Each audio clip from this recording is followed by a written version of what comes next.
your beef? Why do you have such a problem with me?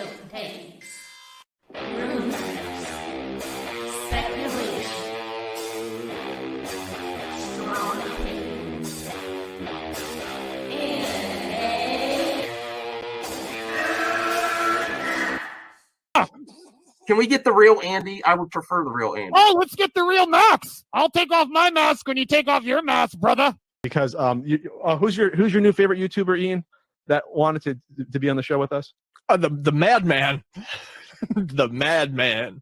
Mad Movie Man. Let's bring on Max Movies because he scares the living shit out of me. Hold on. Oh, wow. Mad Max says, I think you should apologize. Right? I'm sitting here in a goddamn torn down pool house. I don't even know who the you pool are. house is torn apart. Okay, it's torn apart because I'm remodeling on my $70 webcam. Okay, I'm no better than you. Movie Madness Entertainment. Welcome. Hey everyone. Hey. Welcome. Woo! Sean. Indiana Jones. We got Brian Came dressed here. for the occasions. Yes. Yeah. Oh, what am I doing here? Right now, Saggy also called me. Brian called me. Saggy called me. She said Rich from Review Tech USA is watching that. Do you know that video I was featured in? Yeah. He was watching. So I commented there, but I don't know what to say to get him on. He laughed at me again, but that's about it. This thing is gonna drive me crazy. I said my wife told me you're that. finally here. Oh, we're live. Oh shoot. Hey, RJ. Oh, yeah. What's up? I'll get a message, Saggy. Sorry, I was gone getting water. Sorry about that. I'm here. Max, guys, did you hear about the G4 controversy? Interviewing process. That they're done? No, but when they're interviewing people for a job there, do you hear what they said? They're talking about canceling Batman, and when they asked what other hero you want to cancel because Batman's a rich white boy. What are you talking about? Yeah, it's true. It's out there. Oh my goodness! They were asking really weird questions and trying to get people to be a certain way. I guess I don't know what it was. Maybe they were trying to see how they'd answer weird questions. I bet just abscess or ask the question. I don't know. What was that? The real indie hat? Before. It was made by John Penman, who he apprenticed with Stephen Delk, who made all the hats for Crystal Skull. This hat is what they call a clone. It is the same material, same band, same it's basically the hat to a T. It wasn't cheap. It's like $600 I paid for this hat. Yep. It's a nice hat. It's expensive hat. It was the last gift I gifted myself before my daughter was born 3 years ago. I said, honey, I got to get this hat. And, this is the only thing I want to give myself as a gift. And she said, okay.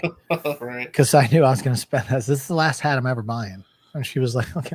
So all my ball caps when they go out. Yeah. But it's great. And the thing is, I'm not really sure. John Penman, who made this hat, we're not sure. He went silent for a year and no one heard from him from his official website and the whole 9 yards. And we don't know whether they made him make the hats for the new movie yet. He can't, if he did, it's an NDA kind of thing and he's not talking about it. So we'll see what happens when the movie comes out. If he can claim that he made the hats and he's in the behind the scenes stuff, not really sure. But if he did, would be awesome. Cause once again, it's like he made my hat. So that's cool. Yeah. Well, shout out to Saggy. She called me and said, Rich is watching you on stream. We could watch this for just a minute to see as well. I found the section where there's someone that made a 2-hour documentary about the Miko. They have like 1 million subs. And then people are laughing at this documentary, and I'm featured in it as like a crazy person. Max famous. That won't cancel my Amico pre-order. My wife told me to. So Max, you're famous, man. If you guys haven't seen this yet, you're gonna laugh your ass off at this. I need a laugh. Roll the footage. But I don't know what to say to Rich because Rich really doesn't like me. I said something in the chat, but I don't think he wants to talk to me. Because I went after him before too. You even breastfeed it. Captain breastfeeded. What the hell is he talking about? They need like sexy. What the They hell? need like a pack, and they need to be the leader of it. It's so he's talking weird. about the cult. About the paint the bull brown. Oh, you got the We're Brown not going to River. spend a lot of time on this. This is just funny. The Brown River. When do you get brought up? Things just got worse from there. It hit the point where Tommy, the CEO of a family-friendly games console company in desperate Wait, need Max of is part of investment, this? would only Wait, give wait, interviews with an ever-dwindling group Yeah, of Max diehard does. fans who completely agreed with this behavior. The kind of normal person who wear a serial killer mask while they interview. Serial killer man. Oh man, It's so true, man. Yeah, I mean, it Because is true. It is. Once I more think Max's people, video. He made on like the I earlier. realized he was full of shit. Speaking of, my poop really stretched my anus. Oh, So he come didn't on, paint the Rich. bowl, man. Oh, He just had a my lot. God. Wow. Damn, that's harsh. Yeah, but look, the bottom line is like your name And is once right everyone- there. Your your Twitter handle or whatever, that's exposure. Like you can't complain about that. There you No, go. Free I'm press, not Max. complaining. You probably got 6 subs I because mean, of it. Max, I love your YouTube channel. I love your video made earlier, like in the earlier night. Like here. this guy doesn't know who Dr. Doom is because he compared to your mask. He doesn't. Oh, yes, your serial mask is killer Dr. mask, Doom's yeah. mask, and like that's in your title. That's funny. Yeah, yeah. That's hilarious. I'm wearing a serial killer mask. Jesus, come on, man. For you. Let me on the show. But but can you back it up to what the British guy was saying in the documentary about what did he call you guys again? Amigo cult. He said Never dwindling it group got of to the fans. point. It got to a point where there's no one covering this willing, but this crazy serial killer mask wearing mofo. Yeah, he said basically it's gotten so bad for Tommy, he had to resort to talking to people who wear serial killer masks. Oh, that agree with him. Okay. So, Jeez. see, it says I'm wearing a serial killer mask. I want my Miko, and I'm coming for you. Let me on the show. But I don't think you. I don't know. Max, you got a super chat and he read your stuff. What's that? I'm not giving him a super chat. I once gave him $50 to take off his shirt. You did? Yeah, you did. Yeah. He's in my intro. It's in the That's intro. fine. Okay, well let's not spend too much time on this, but let's see what he says here. He ruined it with all that toilet talk. Ugh. Once, do you think I was good? Like, once I saw the bullshit. Oh, my that Twitter the handle's Nico there was, too. I was Yeah. like, get the fuck out of here. So that's why do you think he went to these? Like, all right, who can I grift off of and make them feel important? Mad Max. Smaller, more desperate YouTubers that are looking. Oh, to I'm use- not desperate. What? No. I'm not watching Max, you got scammed 100K of or die trying. $250. No, you're not desperate. Look, me as a stepping stone. Because Tommy only wants yes men around him. what? I'm no yes man. You are. Until you started saying no. It was a big log. You know what? Congratulations. What the hell was he? My wife told me to cancel my Amico, and I still did not. This is one of the last. You should have listened to your wife. Yeah, bro. I should have listened to your wife. That's You hilarious. should have listened to your You wife. should have listened to your wife. And you got scammed of $300. That's crazy. Yeah, Oh my goodness. I that's gonna be a drop on my show. You should have listened to your wife. But you know what? You notice like all right, so when they're I'll connect the dot in just a second, but there's in NASCAR, there are people that are paid by their sponsors with a stopwatch to clock the minutes that their car is on camera, and you can see the different logos. And then they come up with a math formula of what it would cost to advertise commercials versus what they do as sponsors, and they usually come out with a big win, especially if you're the first pace car. So what you need to do is you need to clock the time that your Twitter handle was in the center of this documentary to see how much time eyeballs were watching this, and subconsciously connect the mask and the name, and like that's value right there. Like that's value. Yeah. At least that's how I feel. I think it's valuable. It's not like I'm not even considering the money I lost. No, I'm just kidding. But still, it's like, it's cool. All right, let's see. I think that's about it to speak to. And then if you want to hear me pwn some news, look at me shaking my head and punch back at some haters, follow me on Take Twitter. a bobblehead. Oh, that's So how many times can you like nod? Gray is the I'm way. sure all the investors loved hearing that. Oh, this was the gray order Back to the day. bobblehead. Look at the Max bobblehead. I don't even think he went to. He just went to anyone who was like. There were people that were starstruck by Tommy. Max, no, They genuinely. I never was. People for some reason think Max, I never fucking Max. was. I was like, all right, cool, man. Come on the show. man. Why does he have to like hold you up? And this is back when he was And doing the then gray order after bullshit. a couple Yeah. interviews, Oh, man. Long time ago, especially after the live. Actually, I think it was a few at that point. The live stream one was where things between him and I started to sour. When he realized, I didn't that even my think green took screen then. my lackadaisical he's interviews too that I was long-winded. kissing He's his not ass. talking No, I about wasn't me. kissing your ass, Tommy. Okay. Announcing the company. He was All right. kissing my ass, even though I got the shit on my nose. Dude, I this mean, documentary is blowing up. Like it's Oh, almost got yeah. 1 million views already. There's Everyone's talking about there, it. Oh, there is an amazing part of this documentary too. That Max, even you I getting would- subs from it? no. yeah. No, he's You probably did. losing You some. What? did. Damn. No, but you know what you should do? You should rip the video, grab your segment, and do it as a short, a YouTube short on your channel. Yeah. Yeah, should have Dude. listened to your wife. Do it. Yeah, Max. I've been trying to convince him to do some shorts. You actually get people. You actually get subscribers from shorts. You want to know the amazing thing about it? Like that documentary even shocked me with some stuff, and the MTV Cribs. Oh my God, that's all I'm saying. That moment. I know. It's embarrassing that you Did you supported see Tommy. it? Shut up. It's not my fault. Jesus. So I like the wood on the ceiling. Yeah. If that's what you're referring to. Yeah. He also is a big Indiana Jones fan as a segue. Let me see the chat. No one's gonna pay attention to me there. Oh well. I tried. I don't know. Did you comment on it? I did a few things. I said I'm wearing a serial killer mask. I love the Miko, and I'm coming for you. Let me on the show. I don't know. I don't know what to say to get him there. Plus, he's talking about painting toilets, so I don't know what.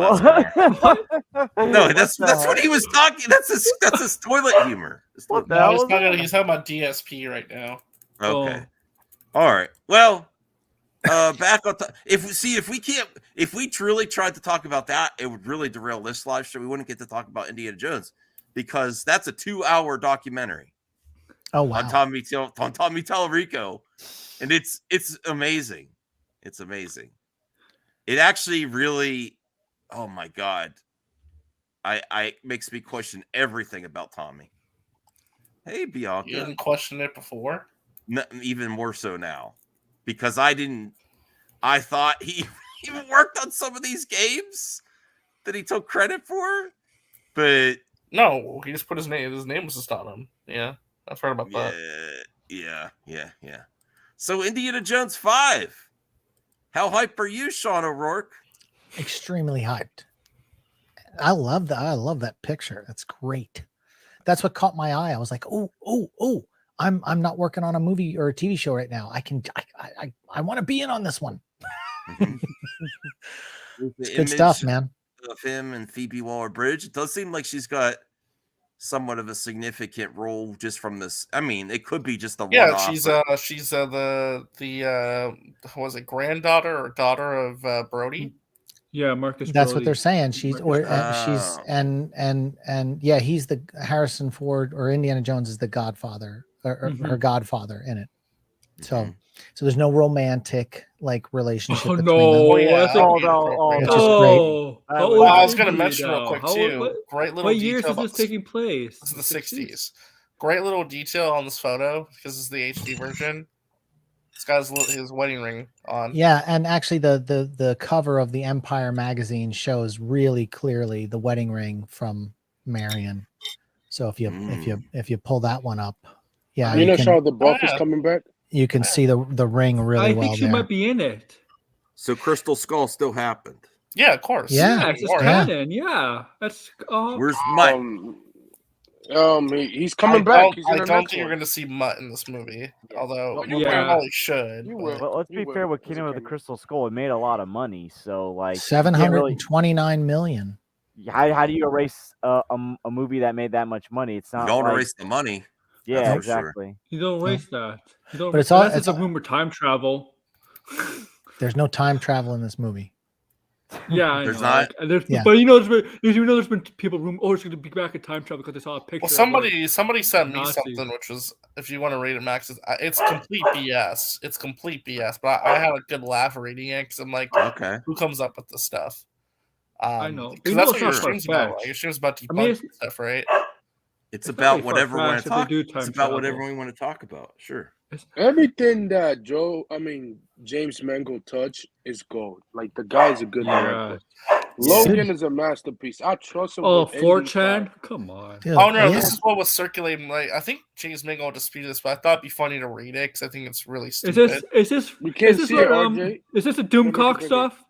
I don't know who this came from. Actually, I don't know. It came from 4chan, but like the title right away, say James Mangold is a liar. I'm just like, okay. I bet you it's Doomcock. Oh my goodness. Yeah, Yeah, I mean, Can you make I it bigger? said that earlier. The fact that like James Mangold called out Doomcock and Mhm. is, I mean, come on, it's priceless, and it just shows that whatever he was spreading is garbage, and I bet he probably got some of this garbage from it too. Yeah, so I'll read this. So this is from 4chan. This is what the 4chan person wrote. Indiana Jones 5 has had test screens, and I attended one. The reason James Mangold is claiming it didn't is because basically everyone at the showings hated it. Marion appears towards the beginning of the movie, encourages Indy to come out of retirement for one last adventure. Mudd is mentioned but not seen. Sala appears for one scene. Phoebe Waller-Bridge is playing. This is really funny.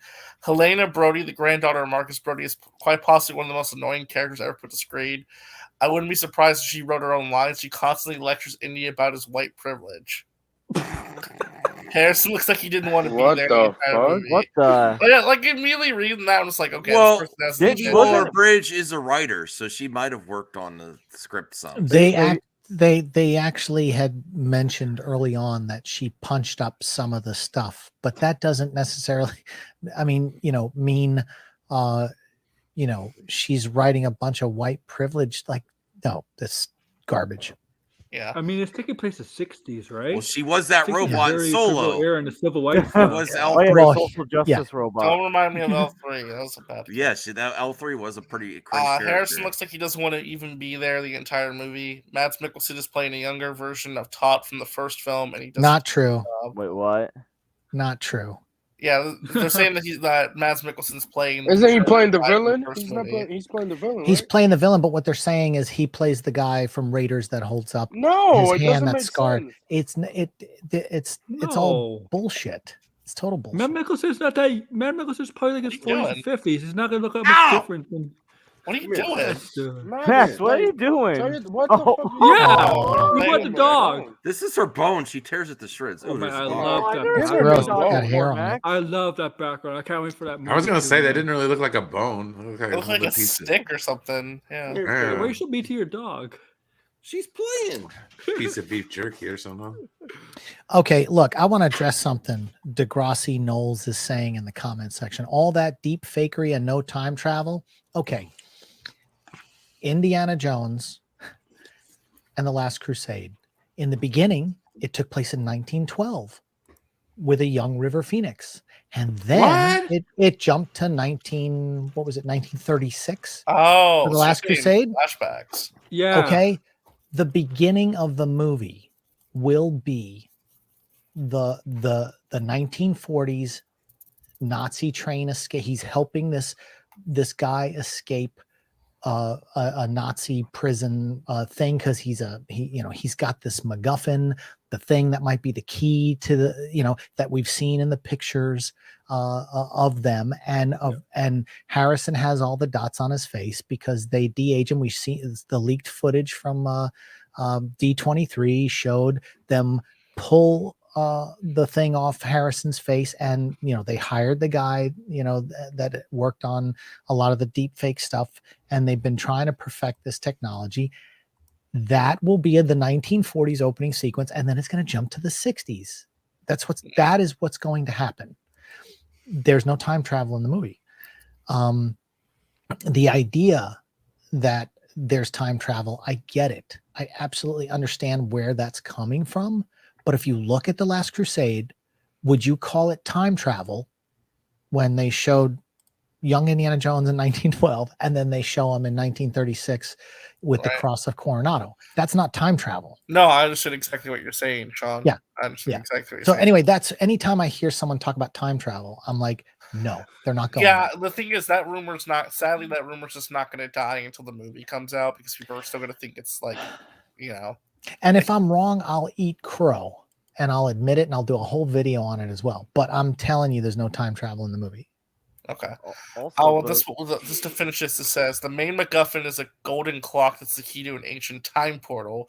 A group of neo-Nazis trying to track it down before Indy can. First, they go to ancient Rome for a bit, but they go back through and end up in 1933. A significant chunk of the movie said in 1933, and the main trio is old Indy, Helena, and younger Indy.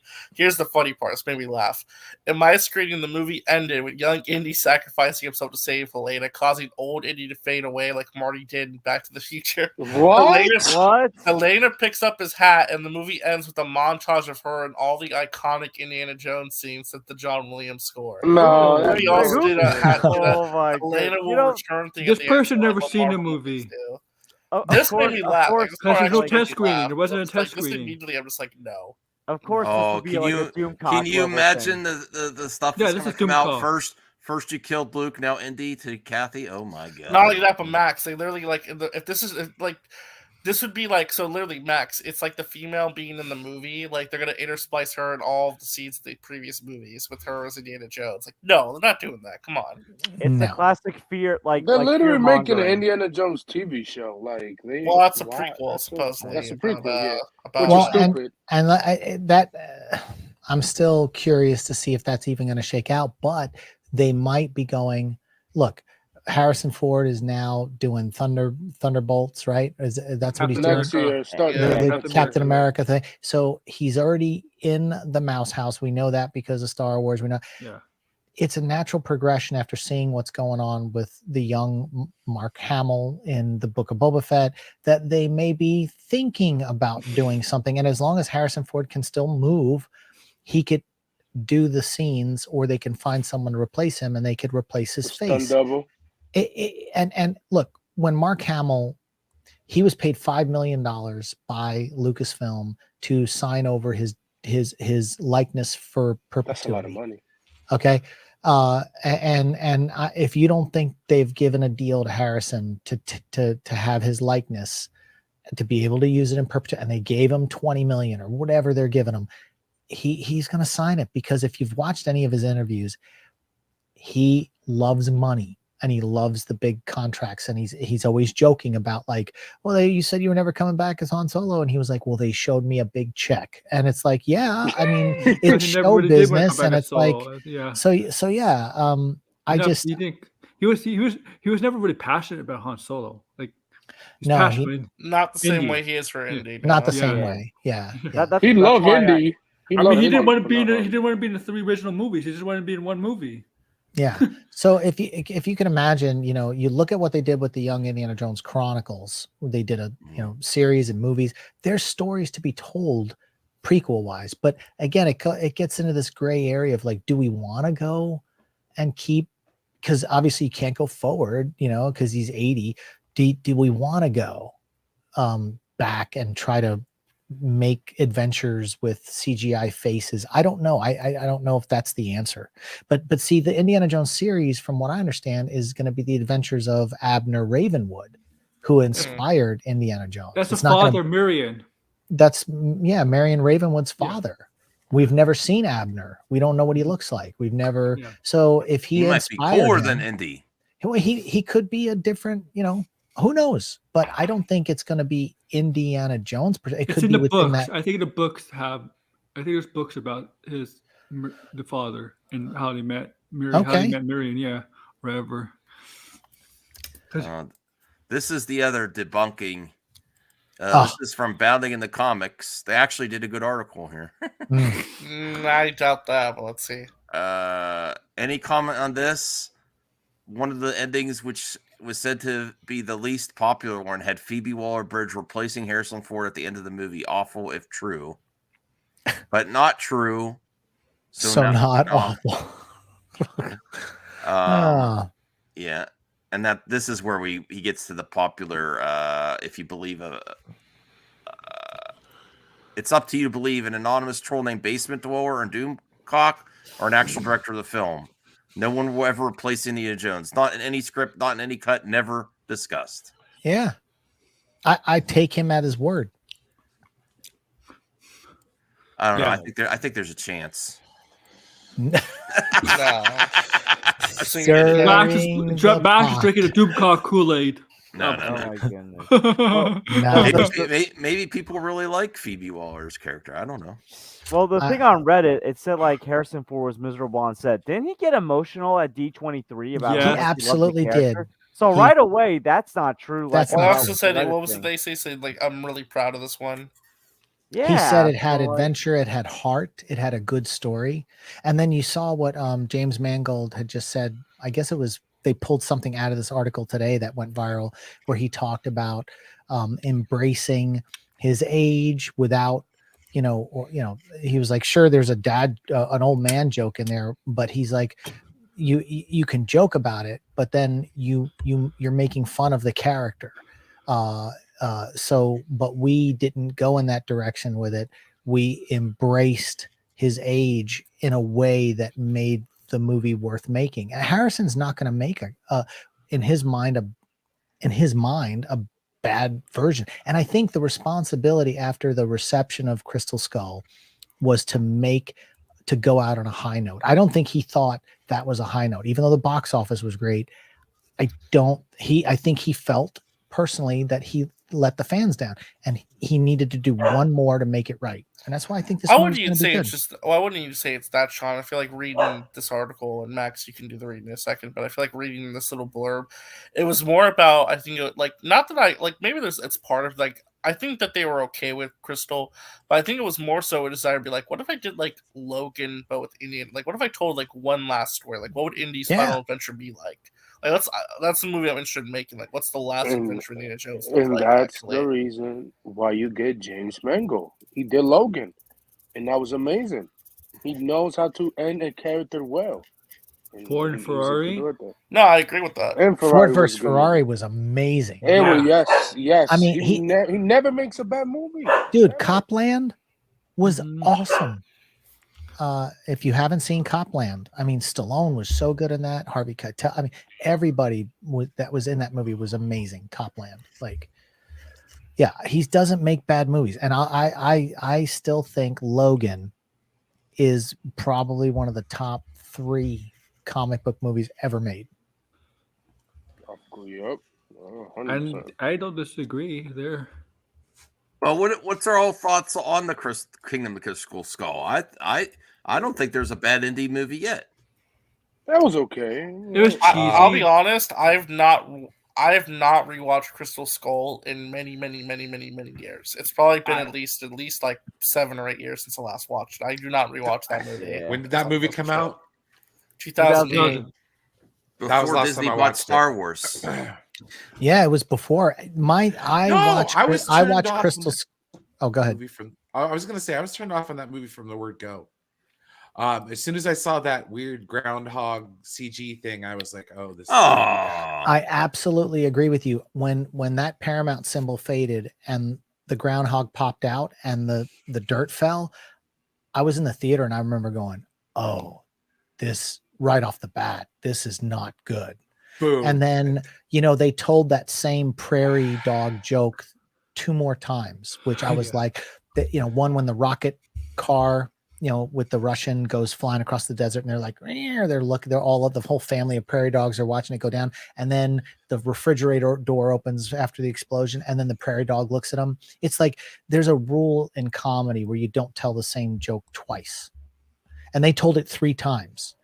Yeah, and it just didn't work. Well, don't forget the monkeys too, the speaking monkeys. The monkeys were bad. I think there were moments in that movie CG that was not really that good. felt like an Indiana Jones film, and then there were moments that just pulled me right out of it.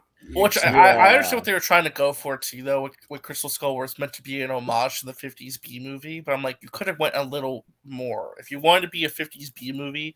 Really lean into that a little more than they actually did. I feel like it was like stuck in between to know like what to go for with that. Yeah. And that was because it was 12 years they'd been working on the scripts. I mean, Frank Darabont, who did The Walking Dead, he had written a version of it, and that's the one I would have wanted to see. To be honest, I would have liked to have seen that one. When I've heard what was in it, I haven't read the script. I know it's leaked out there somewhere on the interweb, but there was like biplane fights and all sorts of stuff. And I heard, wasn't the Darabont script about the Bermuda Triangle? I think it was. That would have been a cool one. Which leads us to a lot of what I'm feeling about this new one.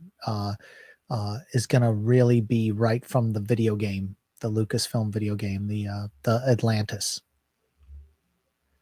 Because that one, because it's an amazing story. It's an amazing story, and when you look at some of the screen grabs of the video game, they look just like a lot of the leaked photos that were coming, especially Antonio Banderas and his boat at the dock is literally pulled out of that video game.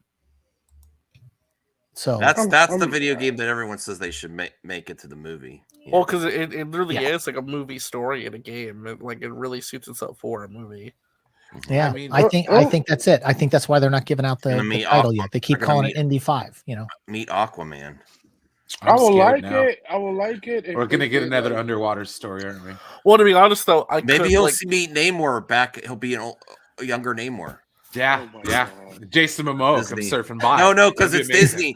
It's Disney. It has to be Namor. Yeah, it would be Disney. Yeah. But it would be cool if they did an animated Indiana Jones series. Yeah. Oh, there you go. I have the Young Indiana Jones Chronicles on DVD. I have 2 of the 3 sets. I need to get the other one. The latest version that they put out for Paramount Plus, they edited out all the the Young Indiana Jones for the most part. A lot of it was shot in my hometown. They edited out all the old Indiana Jones where you had the eye patch. It's on Paramount Plus right now? I think so, or whatever the last box set they put out, they cut out all the stuff before they did this movie because they didn't want to be beholden to how Indy turned out, which then made me believe they might kill him. Because if you take him out of all the Young Indiana Jones stuffs where he like opens a scene and then narrates the rest of the episode as the old man with the patch, if you take all that out and you just make it the little kid and then Sean Patrick Flannery, then the question is, why did they make that decision? Is it because Indiana Jones does, like Logan, die at the end of this film?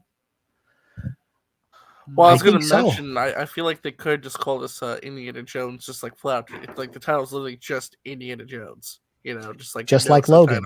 Yeah, I mean, but technically, doesn't drinking the isn't that going to be bad though if they have him die on screen? Like no, absolutely not. Done, probably. No, absolutely not. I mean, because he's on the record, Harrison Ford, saying, "When I'm done with the role, it's over." Yeah. And I would not be surprised with the power that Harrison Ford has and the lineage with this story that there is a clause that he would not do this film unless they promise to never do another one or reboot it or recast it. I think he's got that power, and I feel like he want to go out on his terms too. Don't you want to see Indy, his final adventure for him to still win and then right off the sunset? Do you want to see him like I don't know how they're going to do it. Yeah, I don't want to see him die. Have a happy end. I mean, I didn't want to see Wolverine die, But damn, that movie was good. Well, the way look at they ended it. look at James I don't- Bond recently too.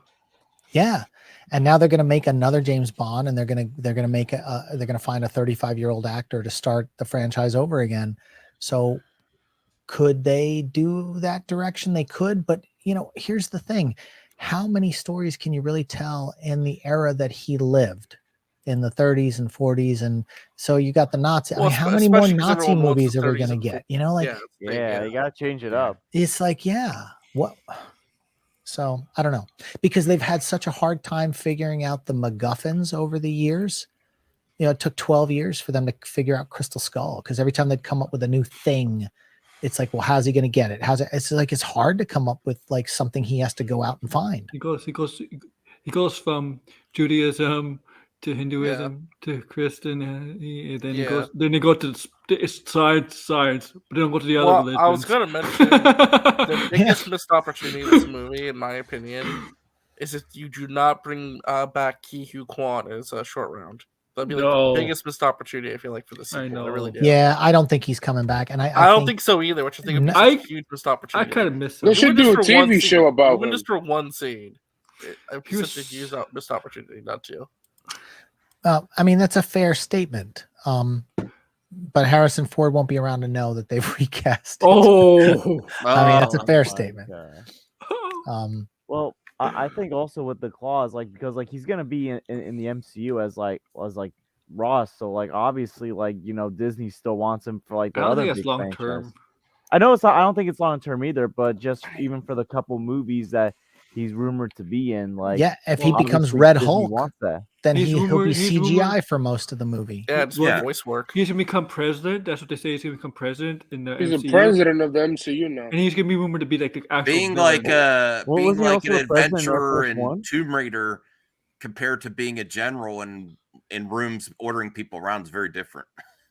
Yeah, because he can just stand there, and Ross already has a cane, so he could stand there with a cane and just be grumpy like he is in real life. It's like yeah. it's not a stretch, There you go. Who shot first? I don't fucking care. I don't care. They gave me $25 million. So let's not forget Harrison Ford played the president in Air Force One, so he's got experience. I want to see, but Harrison Ford, I like seeing more villainous roles because he's been mostly not. Yeah, that'd be an interesting take.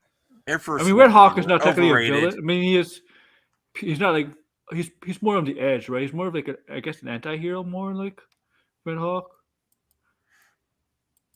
Well, it's probably good that he can play a bad guy like that. Mm-hmm. But I mean, what they've done with what's the actor that plays the Hulk now? What's Mark Ruffalo. Yeah, Mark Ruffalo. What they've done with him as CGI is amazing. So if they can do that with Harrison Ford, he's not going to have to lift a lot of. Isaac. It's been like almost a decade, if you don't. But know, the thing is, everybody thinks when just getting to it. But the thing is, everybody, like Isaac, everybody thinks when a hero or not a hero, but everybody wants to end a show or trilogy that the hero or whatever, the protagonist needs a death to have a happy ending kind of death. That's not the case. You don't need that for every character, for every protagonist. Well, how many times have they really done that though? Yeah, I know. Yeah, they haven't done true. it too much. I mean, Logan was kind of a shock. Like people didn't see that coming per se. But he's coming back. But he's coming back. I'm Deadpool 3. But we all know the timeline. The timeline. This is Deadpool 3 will be a prequel to Logan, so it's like he's that works. Yeah. How's your dog, Indy? Oh, he's 15 years and 7 months old, and he's laying on his really expensive $250 dog bed for arthritis, and I'm probably going to have a very sad Christmas. Oh, I'm just throwing that out there now, but he's a great dog. I love seeing the pictures. Yeah, man, breaks my heart, but they don't live forever, so it sucks. But he's been with me 15 years, 7 months, and he's still going, but his arthritis, he's wobbling around. He's just, he winces when you touch him, and it's just, I mean, I know it's coming, and I know I got to make that decision, and I'm just hoping I can get through the holidays, and then maybe, pull that lever is just going to be, all right, we're not talking about that. Okay, sorry. No, it's fine. But you have dogs. Yeah, you know, and it's just, and we all, if we've all had pets, we've all been through this. It's just, but I know he's my guy. So all right. I kind of want to watch Indiana Jones Crystal Skull again. What's your favorite? The CGI does not hold up. It's not obviously not my favorite Kingdom of the Crystal Skull. They What's your should favorite? remaster John? that movie. the CGI doesn't hold up, and neither does the editing. There is a scene when he's talking to him in the diner right before they get into the fight with the you know the leather jacket guys and the right, and Mutt slams his hand on the table, and the ketchup and mustard bottle fall over. Oh yeah, I saw that on Twitter the other day. Then they go to the reverse shot of Harrison's coverage, and they're standing up. Then when they cut and Harrison delivers his line, then when they cut back to Mutt, as Mutt's delivering his line on his coverage, Harrison Ford's hands come in and stand the ketchup and mustard bottle back up. And I saw that in the theater, and I was like, did that just happen? This is a Spielberg movie. How did they miss that in editorial, that the ketchup bottles were down, then they're up, then they're down, and then Harrison Ford puts them up in the scene and tells him to sit down. And, oh, I didn't mean to offend you. You know, when he said, there was a lot of Marys, you know, didn't you know my wife, my mother Mary? Oh, there's a lot of Marys. And he was like, boom. And you watch the ketchup. I mean, you know, you could pull that. I don't know if you can pull that scene up if it's online somewhere, but that to me was like, it just felt like there wasn't enough attention to detail with that film. I don't know. Who was the director in that movie? I forgot. That was Spielberg directed it. Damn. Yeah, that's why I was so disappointed. Like, his CGI is always top notch in some films. But There's never going to be an MME finale. We're going to go forever. The finale's tonight. No, this is going to live past me. The finale I'm not like Indy. The show must go so on. Max is just an avatar for the show. Yeah, someone else can. Yeah, someone's gonna pick up the mask. This is a mantle. This is a mantle. This will be passed on. Like the Black Panther. So it's gonna be a new actor under that mask. I don't know. We'll see how this goes. Recast Max. Yeah, no. You know what? I should buy one of those masks and then do a whole thing with it on. I have extra ones. Oh, do you? They're not painted. They're not painted though. No, but see, I thought it'd be kind of funny to do like a mundane thing where it's like just dude in a Dr. Doom mask doing normal shit. No, do Dr. Doom have his own YouTube channel where he's bored really like that area where he has nothing to do, he can just make YouTube videos? Oh, you mean like Movie Madness Entertainment? Oh yeah. Oh wow. You feel the bust wheels right now as you got thrown under? That was good. That was a good setup for you, Brian, to take, man. For you to take. Just went with that. That was good. It's about timing. No. Yes. Recast Tubby. Listen, you're gonna be eating your words, Isaac. How about we recast Isaac? Like I'm eating Big Macs, like you say. He talks an awful lot of shit. I'm gonna do a classic New Year's resolution. I'm gonna film a video New Year's Day, and I see let's get this going. Screw you, Isaac, and I'm gonna start getting in shape. That's the plan anyway. Oh, by the way, I have a news story later to share. Oh, what's that? To share it. No, not now. Just share. Go share it. No, gotta wait. No, I don't. Wait for what? What Are we waiting for? Oh, you gotta tell another topic. Well, we're done talking about it. Well, we're still talking about indie, but yeah, that's what I'm saying. Like, I just remembered. What was Sean's? What's your favorite indie movie, Sean? The original? I mean, you know, Raiders of the Lost Ark is still just a fantastic film. But the action in Temple of Doom is better than a lot of the action in all the other films. The fights with the tuggy, the train, you know, and the mine car chase, the cutting of the bridge, the opening sequence at the Obi-Wan club. I mean, at the airplane, you know, bit where they jump out of the airplane. And I mean, it was nonstop action. There was not a lot of slow points in the film. And I really enjoyed that. And I liked, you know, Short Round Now, and that's the thing, people, especially like that thing we were looking at earlier, that they were like, oh, Phoebe Waller-Bridge is going to be the most annoying character in an Indiana Jones film. I'm like, well, Kate Capshaw was pretty damn annoying in Temple of Doom. But it was intentional, at least. At least they were self-aware. But the thing is, we don't know if she's going to be intentionally like that too, because we don't know yet. Is she going to be, I would say, because her background is comedy, she will be the foil to the serious Indiana Jones. And that's her forte, is comedy. So I doubt she's going to be the character that they're trying to portray her as. She's going to be fun and people are going to laugh and they're going to, I hope so. I really hope so. I like I said, the last Lucasfilm movie that she was involved with, it wasn't her fault, but I did not care for L3, that robot. I just did not care for that character whatsoever.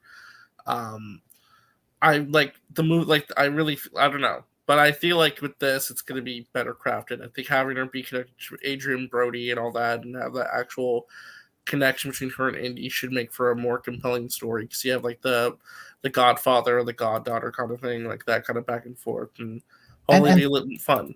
And think about this: Marcus Brody in Last Crusade, they made the jokes like, Indiana Jones goes on that whole thing about, oh, he's got a 3-day head start on you. He speaks a dozen languages, blah, blah, blah, blah. And he goes on this whole monologue, and then it cuts to him and he's like, does anybody have any water? And he's got like, or does anybody speak, I need, oh no, I don't want water. Fish make love in it. And he's like this goofy, he got lost in his own museum. So if you can imagine his daughter being played by Phoebe Waller-Bridge, who writes comedy, and she's does her show like Fleabag and all that stuff. Like you're gonna go, okay, she could be Marcus's Brody's daughter. That Harrison is or Indy is the godfather to this, and it would make sense if that she is the comedy.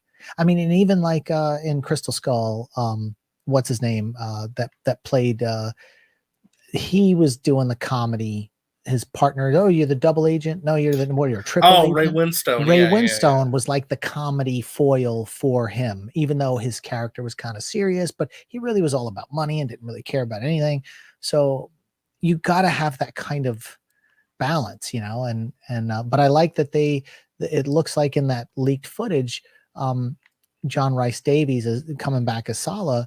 That which I'm very happy about. That's really cool. Yeah, the narration that he talks about, like where that he said in the scene about, can you do it one more? Can we still do one more time? Like you're like, okay, well now he's instead of the Indy, I need camels. They made him into a joke in Last Crusade. Oh, camels for compensation for my brother's car. But remember in Raiders of the Lost Ark, he had a couple of comedy moments, but he was very the Ark is something we don't meddle with. Blah blah blah blah. He was very he was very deep in his thoughts, and then the same thing with Marcus Brody in the first movie. He was the Ark is like nothing you've ever gone after, but it was never comedy.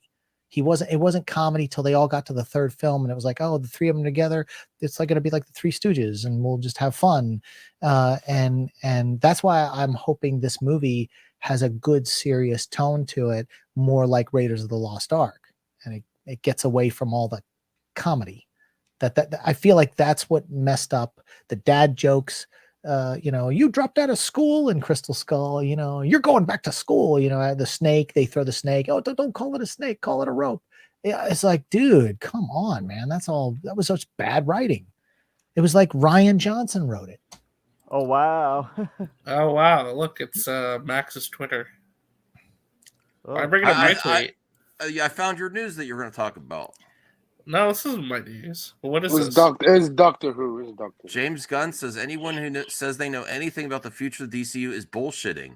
Oh, I love James Gunn. That's truly only me and Peter. Well, DC scoopers everywhere, you're officially on notice. Am I wrong? Am I wrong? Yeah, DC scoopers are wrong. I mean, he's literally saying anybody out there who says they know what's going on right now is lying to you. So thank you. I'll say this again. I'm so happy that James Gunn calls out trolls, even when he calls out Grace Randolph, and calls out people and just debunks stuff. There needs to be more of that because I agree. It's the same great. thing with James Mangold being no, go, you guys are idiots. It's like, don't listen to a guy named Doomcock.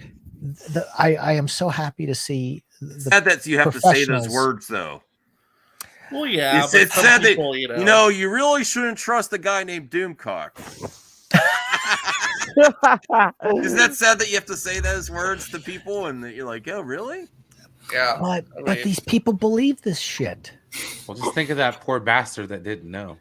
Oh yeah, I want to see Brendan Fraser come back again. I would like to see another. If Universal does not make it there with Brendan Fraser's having a huge career comeback. Yeah. If the Universal doesn't call him to do another Mummy, then they stupid. They are stupid. Yeah. Well, I mean, they're about to kind of lose the Fast and Furious with this last film. They need another franchise, and they could bring back the Mummy. Oh yeah, the Fast and Furious. I love the Mummy. Yeah, Fast and Furious 300. Well, it's because they lost their director as they were filming it, and they replaced him. But like $350 million for one Fast and Furious movie is ridiculous. No, it's part 1 and part 2. They're shooting part 1 and 2 back. Well, that's only Fast 10 though. That's a 10. Yeah, that's 10. Well, this one only have to break 600 million even. That's what I only have to break. That's still a lot of money though, man. But yeah, but those movies do really well internationally. Yes, they do. Man. Yeah, they do. The last one didn't only because of COVID. So, but that's the first. It still did really well. They make $1 billion. Much, yeah. Yeah, they make billion. They make $1 billion China each. loves Fast and Furious. China loves Fast and Furious too. So Get like, my drink on tonight. It's a big budget because Yeah, they're going, you know what, going to a Anthony, multiverse. that's a great point. It's very weird. Like, The Rock is still not congratulated, even mentioned James Gunn. He got a hate boner. That's He why. talked about Black Panther 2's box office, but he's not even acknowledged James Gunn as DC. Rock, I like The Rock, but he does Rock seem is to have a little jumping. fragile ego. A little bit of fragile Rock is jumping. That's why he's jumping. I don't think he's jumping. I just don't I'm think joking. he's I don't know. I just don't know what he's doing. I don't know. It's weird. I don't know if there's like Yeah, tension between the two or what. I mean, I think he did want his producing partners to kind of take over the DC universe, and they don't didn't. think it's a big deal. I don't think it's a big deal. He didn't even congratulate his daughter for making her debut in WWE. So, like, don't worry about it. He didn't? No, he didn't. That's weird. No, he did. I could have sworn he made a post about it. I don't think he No, did. I could have sworn he did. didn't. Not on Twitter, on Instagram. He's busy pushing his energy drinks, like Still, it's just so weird. Like, not even like a mention of like, "Hey, I'm looking forward to working with James Gunn in the future." Like, nothing like that either. Like, he's not said a peep about him. He hasn't uttered his name once. Well, It's so weird. also, he's still promoting Black Adam in Japan right now. So wait, Dwayne Johnson never made a post saying like excited for the big announcement of James Gunn becoming No, president? he never did. Oh, wow. He never did. And been 1 He still month hasn't. since, and he hasn't. Well, maybe because they're not telling him the plan. Like, no one look, if James Gunn and Peter are the only ones that know what's going on, maybe he's out of the loop. So he's like, I'm not going to say anything or make any announcements or assumptions or anything. I'm going to let it breathe and see where it goes. He might be all just like us. Midas says he did congratulate him on TikTok. I had no clue. He had a TikTok, so I don't know. When was He that? does have TikTok. Yeah. No, The Rock does have a TikTok. I was on it today looking at his post because I saw the thing with the Black Panther where he was in the car and he was like, talk about getting ass kicked. He was like, Black Panther, the best November ever opening weekend. I mean, he literally knocked his own movie. Did you actually say, talk about ass kicking or whatever? Did you actually say that? That's crazy. He said that. Wow. He said that. Talk about an ass kicking. He was like, Black Panther 2. Congratulations on the biggest November opening of all time. And he's in his car filming himself, and you know, so he was humbled enough. And that's the thing what I like about Dwayne. And again, like, I worked on a movie with him. He's so nice.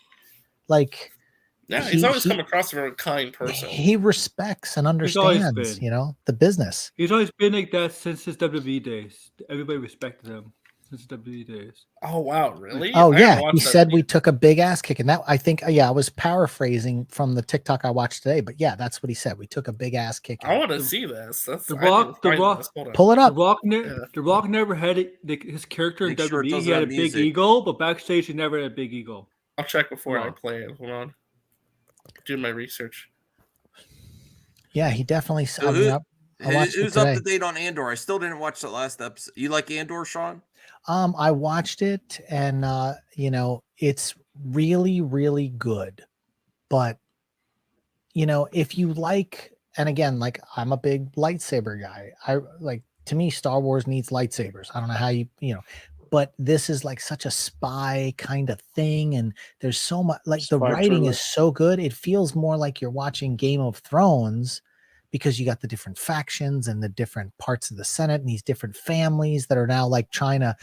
The only way you're going to get the 400,000 credits is if my daughter marries your son, and so it's like it's a whole different dynamic. So you have to watch it, and every once in a while you're like, oh, I remember it's Star Wars now because they're flying in a ship. But for the most part, the story is so broad that I don't think this next episode 12 will finish off the season.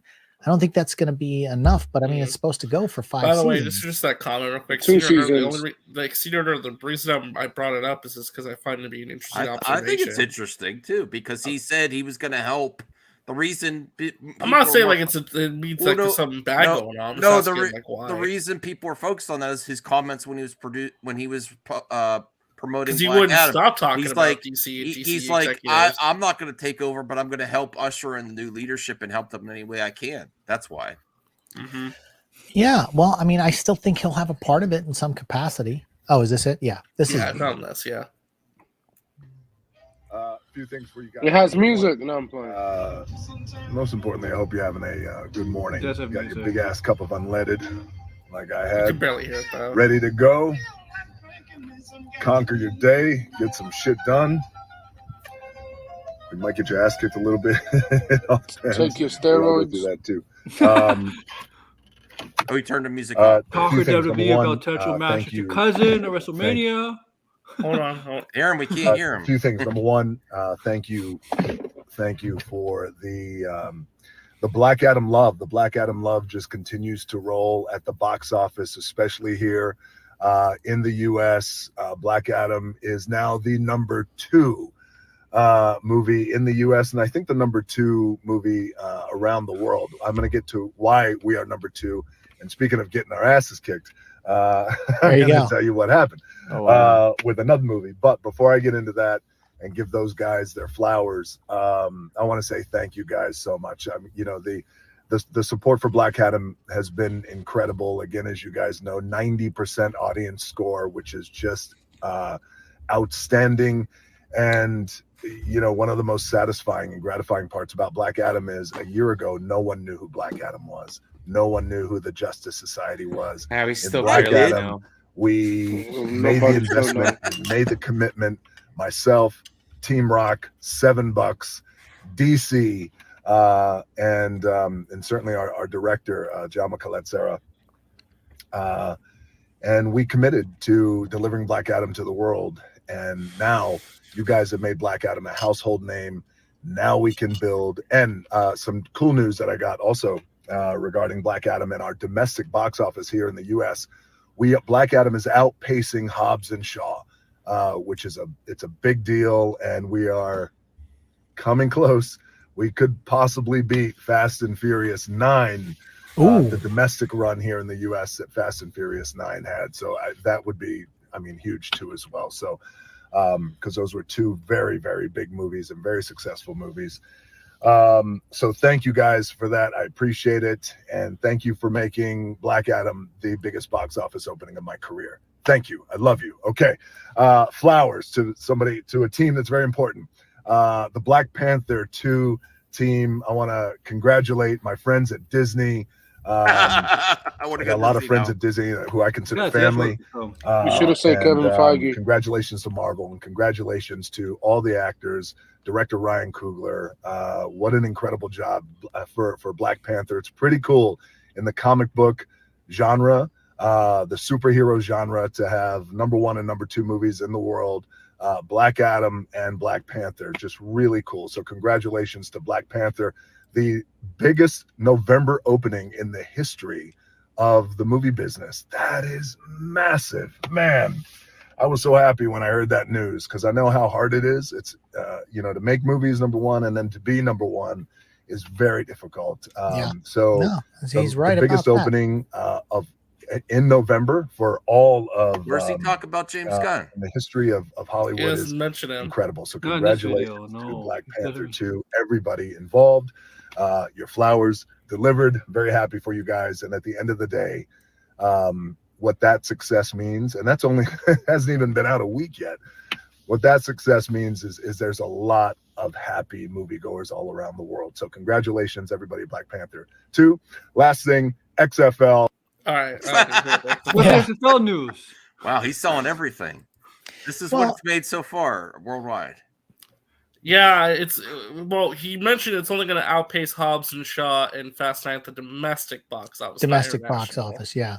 Because the international, like the worldwide total is a lot lower than I think they were hoping for. It needed to make 400 million to break even. So it's what, 40 Well, million? it's banned in China would have done it. China would have done it. Hobbs and Shaw total box office, but I'm no. It's just going to barely break even. 760 million total box office. But if it barely breaks even, it's still fine because this is still within the fiscal year that they can write down losses from the merger.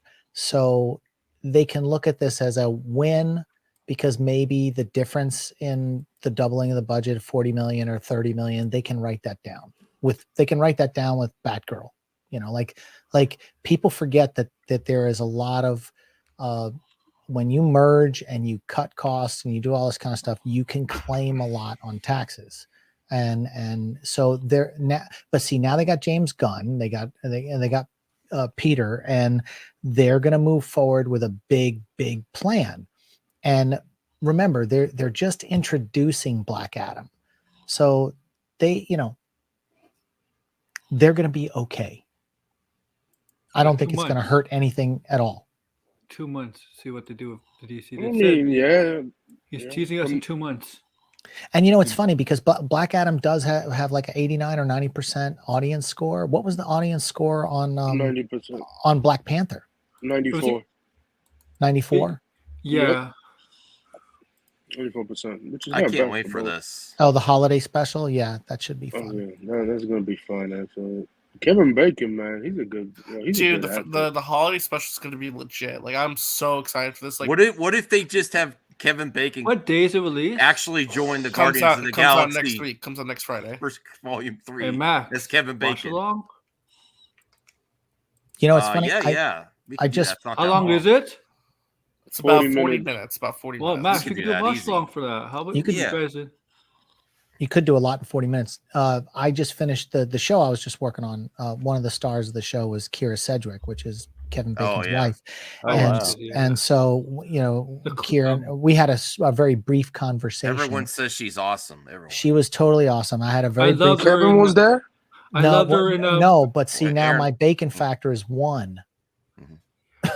Because you know how everybody's what's your bacon factor? Like yes. Well, you just gave us a degree of Kevin Bacon by saying that because we know you. Absolutely. So you guys are 3. Your bacon factor is 3. Okay, yeah. Mine is 1. Better than it was Yeah, before 1, I 2, started 3, this 3. stream. Yeah, there you go. But in the bacon factor, it's better to have less bacon. But in real bacon, you might like 3 bacon. You can eat a whole pack. Yeah, Bacon daughter was in Smile. Yes, he was. Who here likes bacon? I do. I love bacon. Who doesn't like bacon? I do. I put it on Would the sandwich. you like? I Did you put bump that your when I head? eat pancakes. Would you like to eat bacon with Kevin Bacon around? That would be awesome. Sure. Yes, sure. I don't think he eats bacon.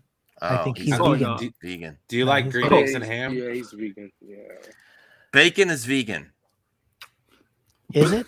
No, there's probably some like what? impossible. There bacon probably is that's, like, fake vegan, bacon yeah. that's vegan. Yeah, like Yeah, they make Hormel makes a fake bacon that's in the.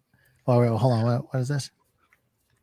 Figure drawing says, why do people like Ray say that Black Adam needs to make 600 million to break even? I've seen that number on multiple sites. Probably because of It's It was promotion. $195 million budget. So you just round it up to 200 million. You have to double your budget to break even. That's 400 million. Now, if they did do additional marketing spend, well, I That's think why I was every- gonna mention can the I- marketing. Yeah. Can I say though? I think something that everyone's missing with this is we're in the age of VOD and licensing. Yes, but it doesn't and there cover are as some much as you physical. think though.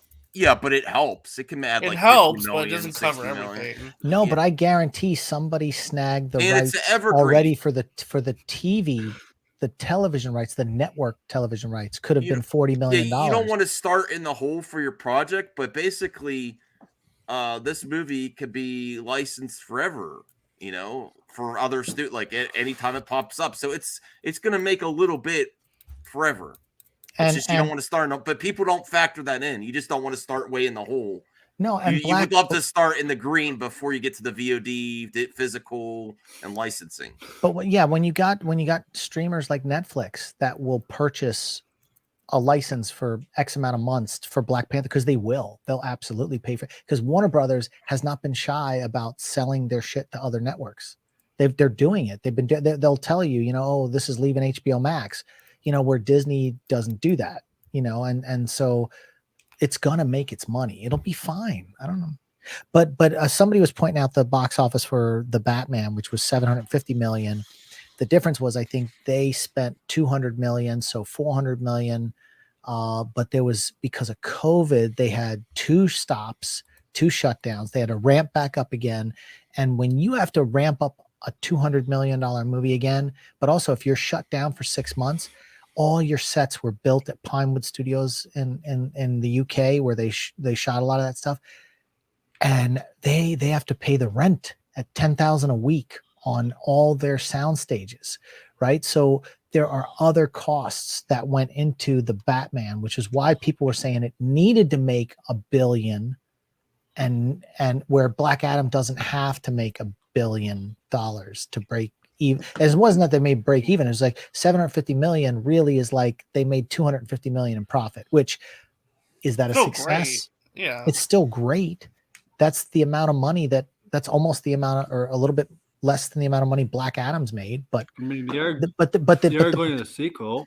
But the potential of of the name Batman that has had a lineage since 1989 on cinema, that should have guaranteed with a new actor and a new take and all that kind of stuff. And the first movie like coming out of COVID, right behind the Spider-Man movie that had just crossed $1 billion. So they were like chomping at the bit to get the Batman out, and it did underperform. But Black Adam, since it's the first movie, nobody really knew him. Like he said, now he's a household name. No one knew. Like, I knew Black Adam, but I never read any of the Black Adam comic books. There's a lot of people out there like me that didn't know anything about it. And so, as far as I know, Ryan, the toy manufacturers like Mattel and Hasbro, they pay licensing fees to the company when there's a movie to make it. So there's a few million. Like Todd McFarlane. Todd McFarlane does DC. Yeah. Yeah. Well, Yeah, I was he going to does mention DC. that, like, I wouldn't necessarily categorize the Batman as an underperformer when considering it's a brand new entry into it's a brand new Batman, a brand new story. Thank you, 750 million, I Mr. think Worker. that's a win. That's a win for the studio, obviously. I feel Well, like look- they're happy with it. Well, Otherwise, they well, wouldn't be making a sequel and all the Let's look at it this spin-offs. way. I don't know how much popular Batman is in China, but China was in lockdown when Batman came out. And Well, that yeah. got like 2 China million. did not, like, the Chinese box office is also basically like they've rejected all these Hollywood movies. To be fair, like Batman Well, made some money, but not a lot. well, the people forget that the Chinese cinema only allows 12 movies in a year.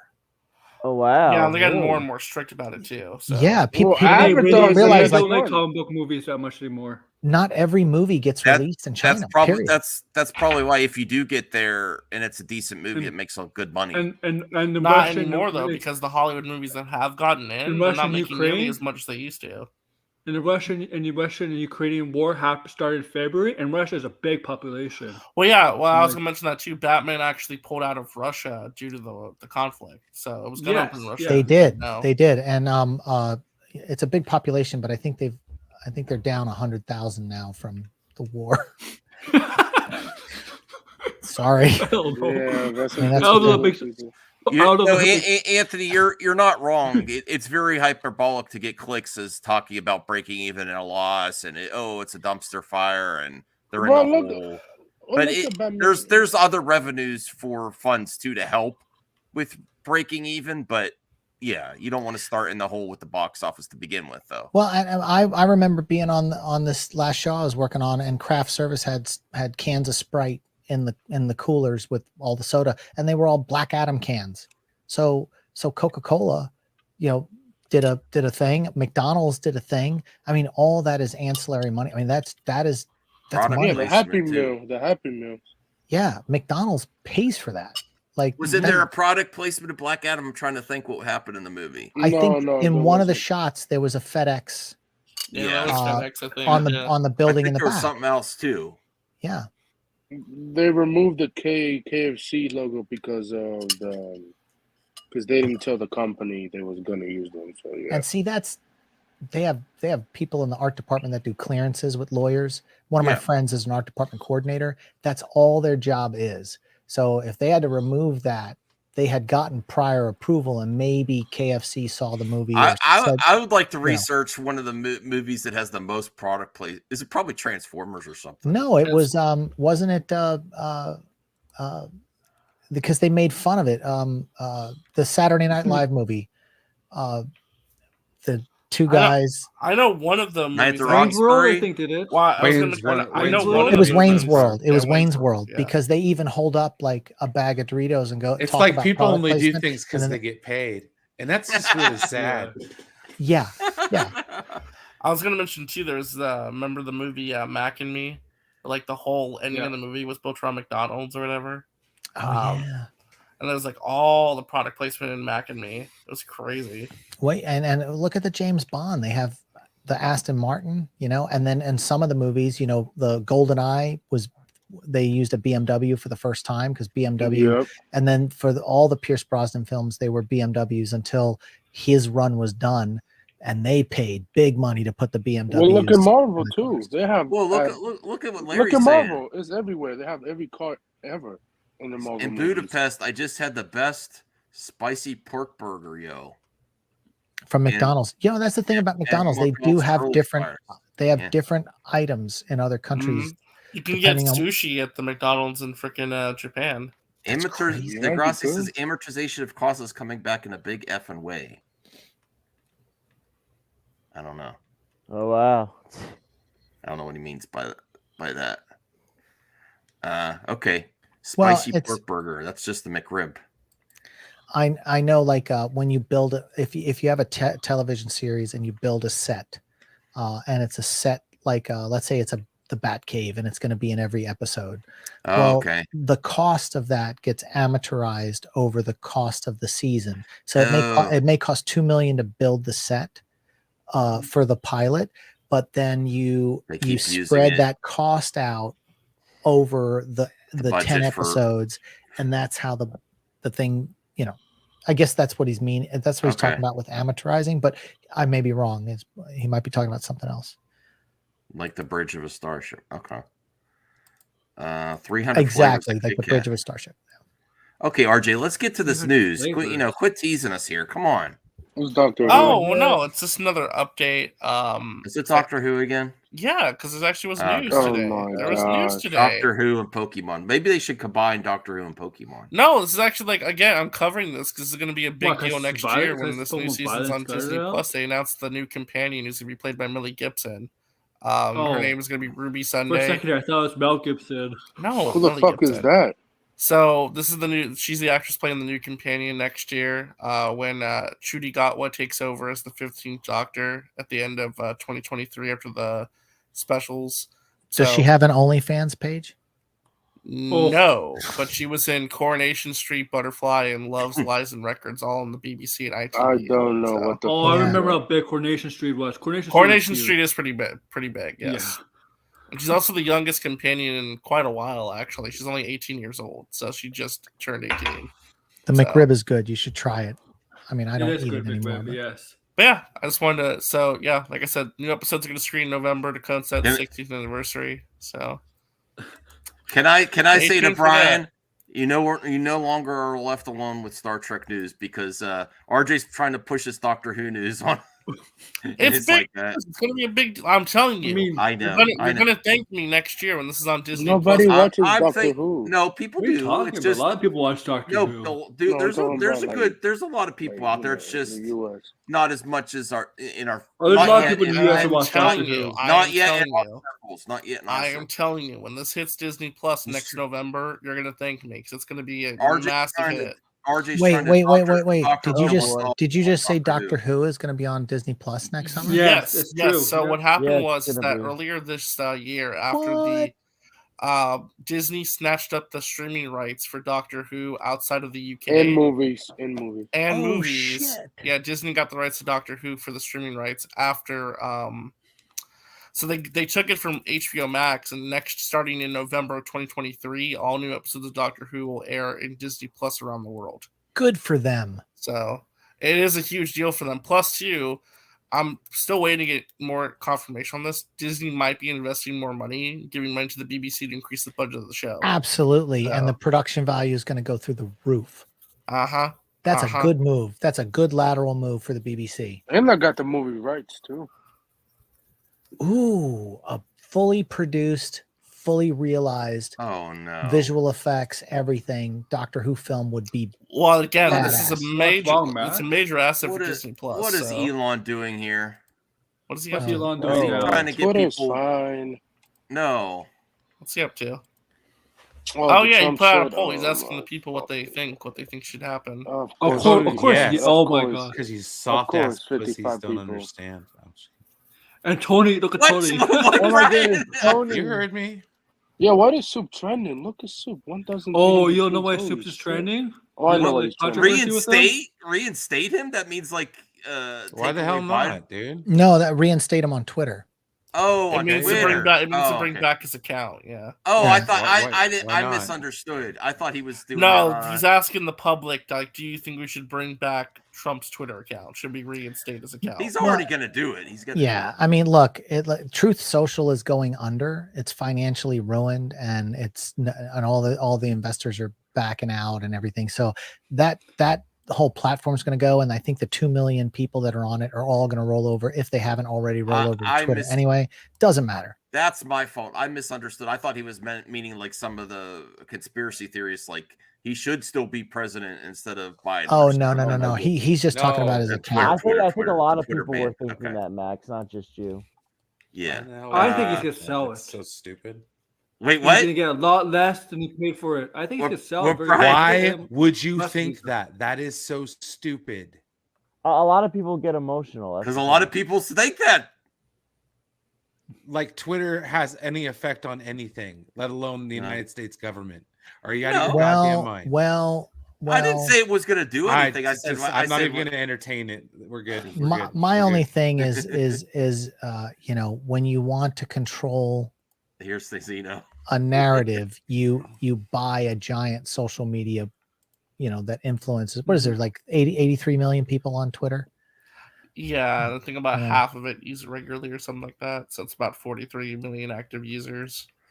Okay, I mean, if he's actually going to be a legitimate presidential candidate, he should have Twitter at his disposal. But as long as you're not inciting riots and people getting killed, we should actually steer away from this because I see we're going to get into political things, but I do see it. That also depends if there's any actual charges brought up against them, which I don't know. So no, I mean, there's no denying 5 people died that day. One woman was shot on live TV, through the chest. But if he is actually going to be a candidate, it's unfair for him not to have the platform where others do. I think we totally should let him back on, and I'll tell you why. Because we really need to know. It lets us see who the assholes are, because in the thread, at least that's my take on it. Mm-hmm. Even assholes have the right to talk, even if we don't like it. No, you're not wrong, Zeno. There was a lot of extreme stuff of Twitter left, radical left on Twitter before. Yeah, I mean, it would be nice if it could be center right Twitter, if we could get enough and get the crazies on the left and the crazies on the right out of there, and let's everybody kind of find that middle ground. But you know how it is. Even with the geeks and gamers, it's like the people that want to sow that kind of hate seem to get the biggest microphone, and so you just got to watch, and that's the thing. Like if you don't have fact checking going on when people post stuff, and that they've gotten rid of all the security people now, so who knows if something could get put up there by a crazy on the right or the left, and then people just run with it. It's like you really kind of need to have training wheels to not let people think crazy stuff. I mean, Figure drawing. I love you, bro, but it was very left leaning. The 99% of the employees were, had that political ideology, and but there's other platforms that lean right. Truth Social leans if it's right. true they tell them to work 80 hours a week, I'm not working 80 hours a week. I work 80 hours a week, but Oh, by the way, this is totally off topic, but I should bring it up. Did you guys hear that DC Comics is relaunching early next year? I saw that. Yep. Yeah, like they're not They're like relaunching again? Well, no, not exactly. Like they're like it's like a new, like they're not relaunched with like brand new number ones, but like there's a new Superman book. Like they said it's restarting the creative, yeah. They said it's going to coincide with the new 10-year strategy of what's on film. It's very so convenient. the stories are going same to. time, yeah. So the comics will tie into whatever's going on in their big universe. They want They do one that with narrative. Marvel though. They're doing it with Star Wars. Yep. But yeah, the new Superman book was there's gonna be a new Superman book. There's like a new Batman, Brave the Bold comic, a new Green Arrow series coming out. A lot of exciting stuff with the DC comic front next year. I think I even saw the Grossi. DC comics are right now. It's better than the Marvel comics. These are not my stats. I think that was even Young Turk's video I watched. They even admitted that it was like 98%. I don't know how they got those numbers, but yeah. But Young Turks are very left-leaning, so there might be a bias. But they admitted that there was that much employees on Twitter. Well, look, a lot of the employees in the corporate office were in San Francisco, so Yeah. They have That's very left-leaning. It is, but to go from one extreme to the other is still not going to help. Like we got to find the middle ground. Yeah, and I don't know if that's I just you think got Elon Musk is crazy. But you got to remember the tax breaks for major corporations or SpaceX or Tesla. All these kind of things are shaped by certain factions that want to just cut taxes. So if you want to sell narratives, see that's where, like, if you want to sell narratives or change things and you go too far one side, and you're going to the side of the people that are going to give you the biggest tax breaks. And see, remember, here's something to remember. Democrats support unions, which is fair wages for employers. Elon made this thing about, people, if you're not willing to work, sleep in your office and work and do these, then you're gone. Well, if there was a union in place, that they wouldn't allow that. And see, he doesn't want Tesla to be unionized, and they've been trying to do it, just like Ford is unionized, Chevrolet is in union. Any plant that's in the United States that builds automotives, cars, are unionized, which means they get to negotiate like what their salaries are. Like, hey, you got to pay me $25 an hour or $40 an hour or whatever the cost may be. So you have to remember that, like, Elon wants people that want to crush unions, and that's not the Democrats. So you have to remember, he's from South Africa. He's not from this country. He likes the money, but he don't like the rules. So you have to remember. And then Peter Thiel, that helped back the buy, is also from South Africa. So you've got people from other countries running businesses that can influence people that are from this country. So and then another big chunk of money that was raised by to offset was Saudi Arabia. So Saudi Arabia, Peter Thiel, and Elon Musk own Twitter. Okay, Saudi Arabia. It's like, wait a minute. So when we talk about narratives being pushed, you have to be careful who owns something. It's kind of like Rupert Murdoch owns Fox News. Well, he's from Australia, and the United States had set up rules that foreign entities could not own media companies. So what happened was, during the Reagan administration, what's his name, Rupert Murdoch, who had owned The Sun and a couple of magazines at the time, he got dual citizenship only to buy a network on television so that he can influence his narrative. But you got to remember, these foreign companies, you got to watch them.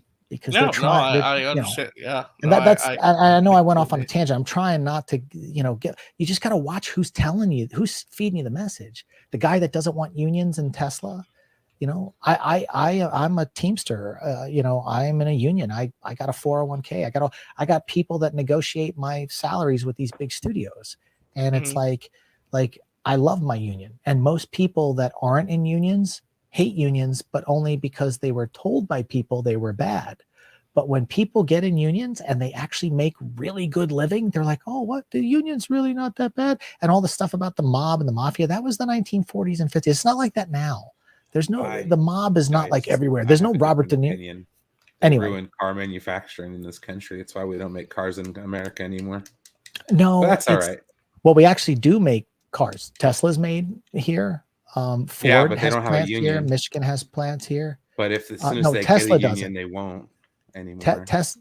Tesla has a plant in China, and No, some of those I'm cars sorry. have been. The UAW is ruining everything. It ruined cars in America. There's no point in working on them anymore because you don't make any money. All the while, you get these union people making $18, $19, $20 an hour to push a button. Yeah, I'm sorry.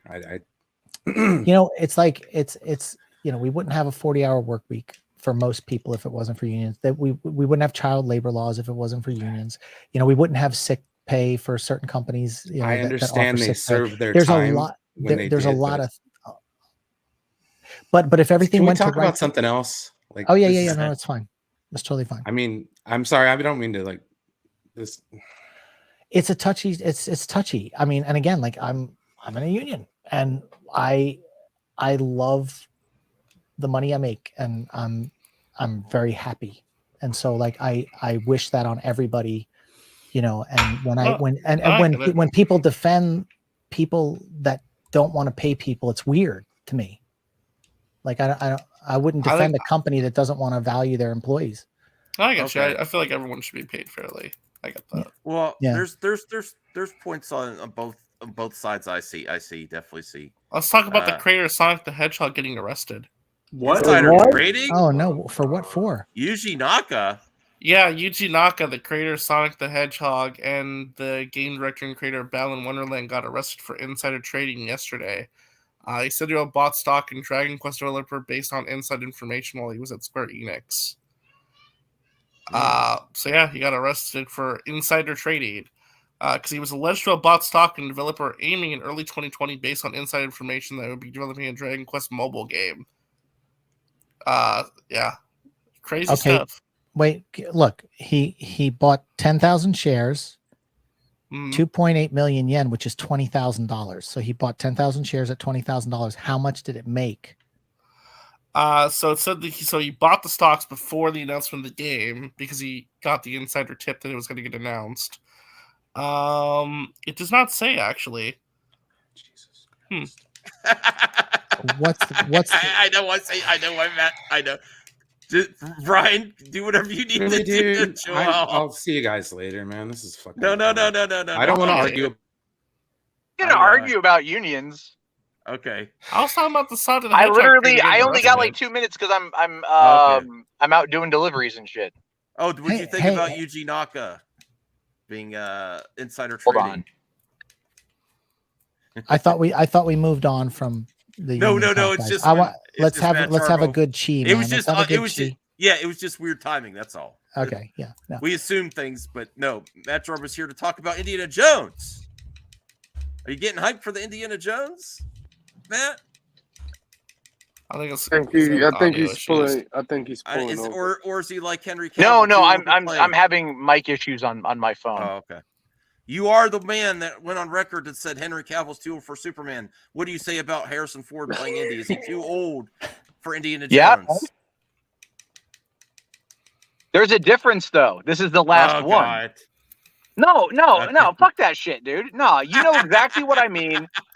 Don't pull this fucking I'm going to do both sides bullshit or whatever.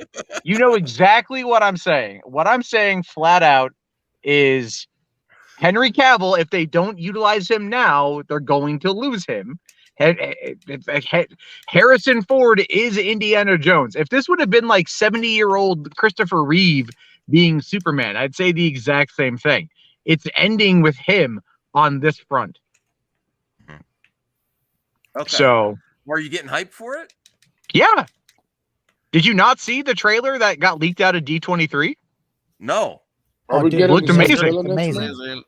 Oh, amazing. someone has to send it to me. I didn't see that. I can send you a link. All right, It's on cool, Reddit. cool. So I'm pretty sure we're going to get a trailer in front of Avatar. Oh yeah, for sure. Do I want to be Dr. Jones? Yes, obviously. Do I Well, want to he's- like hunt That's a down weird treasure and question. fight Nazis? Yeah. James Mangold said 30 within the next 30 days there would be a trailer out. So does that coincides with Avatar's release? What is Avatar? Is the December what? Like what 16th, I think? Yeah, 16th. 16th. Okay, yeah. So that's about right. See, if I was Indiana Jones, once I got that first thing, I would have retired. I'm like, oh, I got my treasure. Nah, Max, you forget about Fortune and Glory. So No. got to remember Fortune and Glory. You know, I'm gonna agree though that if they push a Man of Steel too far down the road, there's gonna be problems. Here's the thing. Like I've said before, and I just want to reiterate this point: The Rock can be thanked for bringing back Henry Cavill. Whether or not they use Henry Cavill is now completely up in the air. Oh my God! Here we go. Dude, come on. The Rap posted the article today, and that's James Gunn Roberto confirmed Gonzalez. it. James Gunn confirmed it. Is one of the most biased in the industry. He is. Dude, that for one, shut the fuck up. James Gunn confirmed it. I just told you. Gunn confirmed. It's not like like Grace Randolph saying something and Gunn going, she's full of shit. It's someone asked him legitimately about the whole time frame for unveiling the 10-year roadmap, and he's like, yeah, that's going to be in 2 months. That's confirmed. Can you Yeah, but he examine the didn't possibility that he may confirm. but he also didn't means confirm Cavill. He said they're No, working on but it. again, there's no deal in place. We know that. We don't know that. We know that there's no deal in place, guys. Come on. We don't know about the deal. Yes, we do. At this point, we fundamentally know that there is no deal in place. Like, There I isn't don't been a deal understand now. this vast amount of coping. Like, it's so much cope. It's like this inability to see the nose right in front of you. It's just like, oh my God. There's no It's deal yet, but we don't know dude, that there's he not a finished deal out yet. his contract. He finished out his contract to do the cameo in Black Adam. We know that. There's no deal going forward at this point in time. That doesn't mean that they're not going to do it. It just means that like the door is open and he wants to come back. He quit The Witcher in order to come back for this. He's leaving Netflix in order to come back for this. And he did it at a time, I guarantee you, The Rock was like, look, dude, Hiram is going to get the job running DC. Hiram is going to be taking over DC Studios, and then it's going to be our show, and we're going to put you in. And then that entire thing got flummoxed when they decided to go with James Gunn and Peter Safran. I'm going to blow your mind Okay, right now. I disagree with that because I'm going to blow your mind, Cavill- Matt. This could have also meant you too. Anyone. No, that I'm not says they saying I any- know what's going on. No, I'm no, saying that he doesn't have a contract. That means anyone. no, saying they that's know. not it. That's not at all Yes. what's going on. It Talking says about anyone. talking about the DCU is bullshitting. What he's talking about are the scoopers that are like, it's confirmed, it's happening. I'm saying didn't say it something was confirmed. isn't done yet. And that, of course, is the deal because but it's been saying multiple reports about Max, stop it. Fuck. Every goddamn time, dude. Every fucking go. time. All right, You do go not ahead. let a Go person get the point out. Go Fuck ahead. off. Sorry, go ahead. Well, get the point out because I have a point to Oh. make too about that. Go ahead. Oh, All did he right, well, bounce off? He's got mad at me and left. I'm sorry. Okay, I will say this. Henry Cavill did that interview when he was with that other guy. I watched it. Well, it was like 40 minutes long. And they asked him if he could say what's going on. And he said, I can't. And he knows what's coming. They've talked to him. And I just don't buy that. Oh, they don't know what's going on. And the rap, whatever, you know. I would just say this. While it may be true, like, we don't know for sure. I mean, I'll just say, like, I don't think an official contract's been signed. I think it's very likely that one will be signed in the coming months. If it hasn't been signed already, then I would be very shocked if they did not work something out or have James Gunn and Peter Safran sit down with Cavill and get a deal signed. Remember, mark my words. I called the James Gunn thing. I'm going to call this.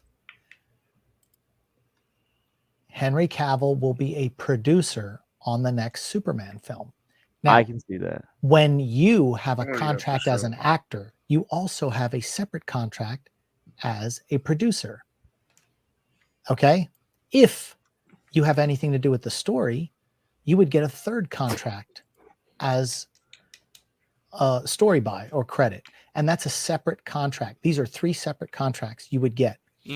If they are still negotiating with Cavill and he wants to, he's already said it publicly, he wants to produce.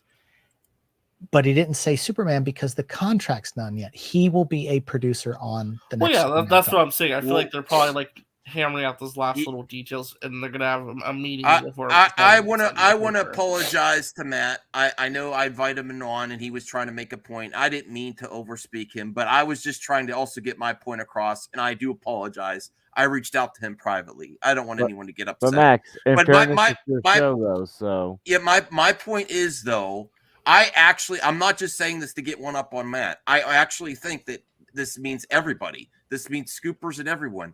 Just because you haven't heard about a contract doesn't mean that there isn't a contract. That doesn't mean I 100% believe there is. It just means we don't know. We don't know. And if they are putting together a Bible and they do an event, maybe they will wait to announce the details of his contract then when they get a lot of promotion stuff. For now, I'm going to go with what Henry Cavill said on his social media, that he's promising there's going to be a future. And I think people like Umberto Gonzalez, this is also meant for them too. That's how next level I think James is. I think James is telling everybody, slow down. Yep. No one knows anything except me and Peter. So that was my point, but I didn't want anyone to get upset. So Matt, I hope you have a great stream later. And that was my take. Anyone on the panel, say what you think about my take. I understand where you're coming from. Like, honestly, at this point, I'm not saying it's that he's definitely signed. I think it's stupid not to have a contract and let him appear in Black Adam, though, if that's the case. Is that possible? Yes, it's possible. Yeah. What I would say is, like, again, this is the great thing about it. We're at a point now where none of us know anything, and we can just speculate and have fun with it because we don't know. We're going to find out in a couple months for sure. But the rap has been wrong in the past. Mm-hmm. Okay, and so has other major publications like Variety and Hollywood Reporter. So my thing is, though, Henry Cavill talks about producing. He talks about guiding the story. I'm telling you, there's more to it than just an actor contract. And these things take lawyers, entertainment attorneys.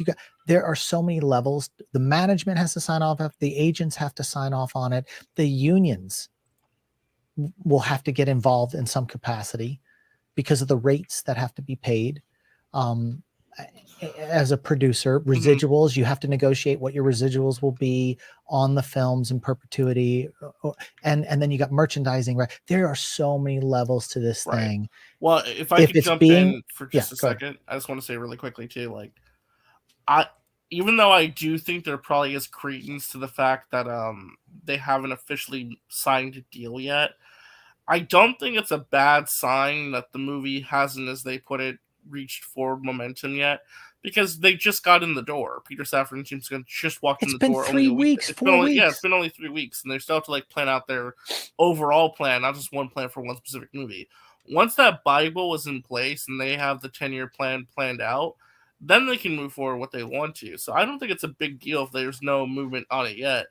A Superman movie is coming. That's like obvious. Like, there's no way it's not. We know the J.J. Abrams one is. It's just a matter of, hey, when are things moving forward with Cavill? Is a deal signed? When will it be signed? That kind of thing. I mean, it's just a matter of timing, you know. Yeah. Can you help us get the 35 likes? And then anyone, Anthony, George, what do you think of my? Was I being Brian? Push back at me. Was I being unreasonable with my take? Max, your take was good. I think he was interrupting you, like, as you're trying to get your take across, because in reality, no one really knows, and even James Gunn and Peter Safran said that. Like they're the I only thought two I'm taking that that really know what's to going everyone. on. To And you everyone. know, I'm not saying the rap is right or wrong, but I think that goes for like everyone. No one really knows what's going on, like Because what let's discussions are be real, going on behind the there scenes. is a market for articles and writers of these articles to say things are dead consistently too. Yeah, Just like like, people, but it's the same thing. Saying it's alive and saying it's dead is just the opposite end of the spectrum. But it's not even coping, like as he was saying. Like this is completely different from last year with that drama involving the turkey pitcher. Like this is something that looks like is legitimately happening, but we're waiting to hear in the next couple months. And maybe there are some setbacks. Like maybe they're trying to figure out who's going to direct it, who's going to produce it, and whatnot. Because like this is a Superman movie, and you're going to go in a different direction. But again, like the only two that really know are James Gunn and Peter Safran. No one really knows right now. And when you hear that Spielberg and Nolan have a meeting with Zaslav, you don't know what they're talking about. Yeah. People are speculating it's about Warner Bros. It may not be.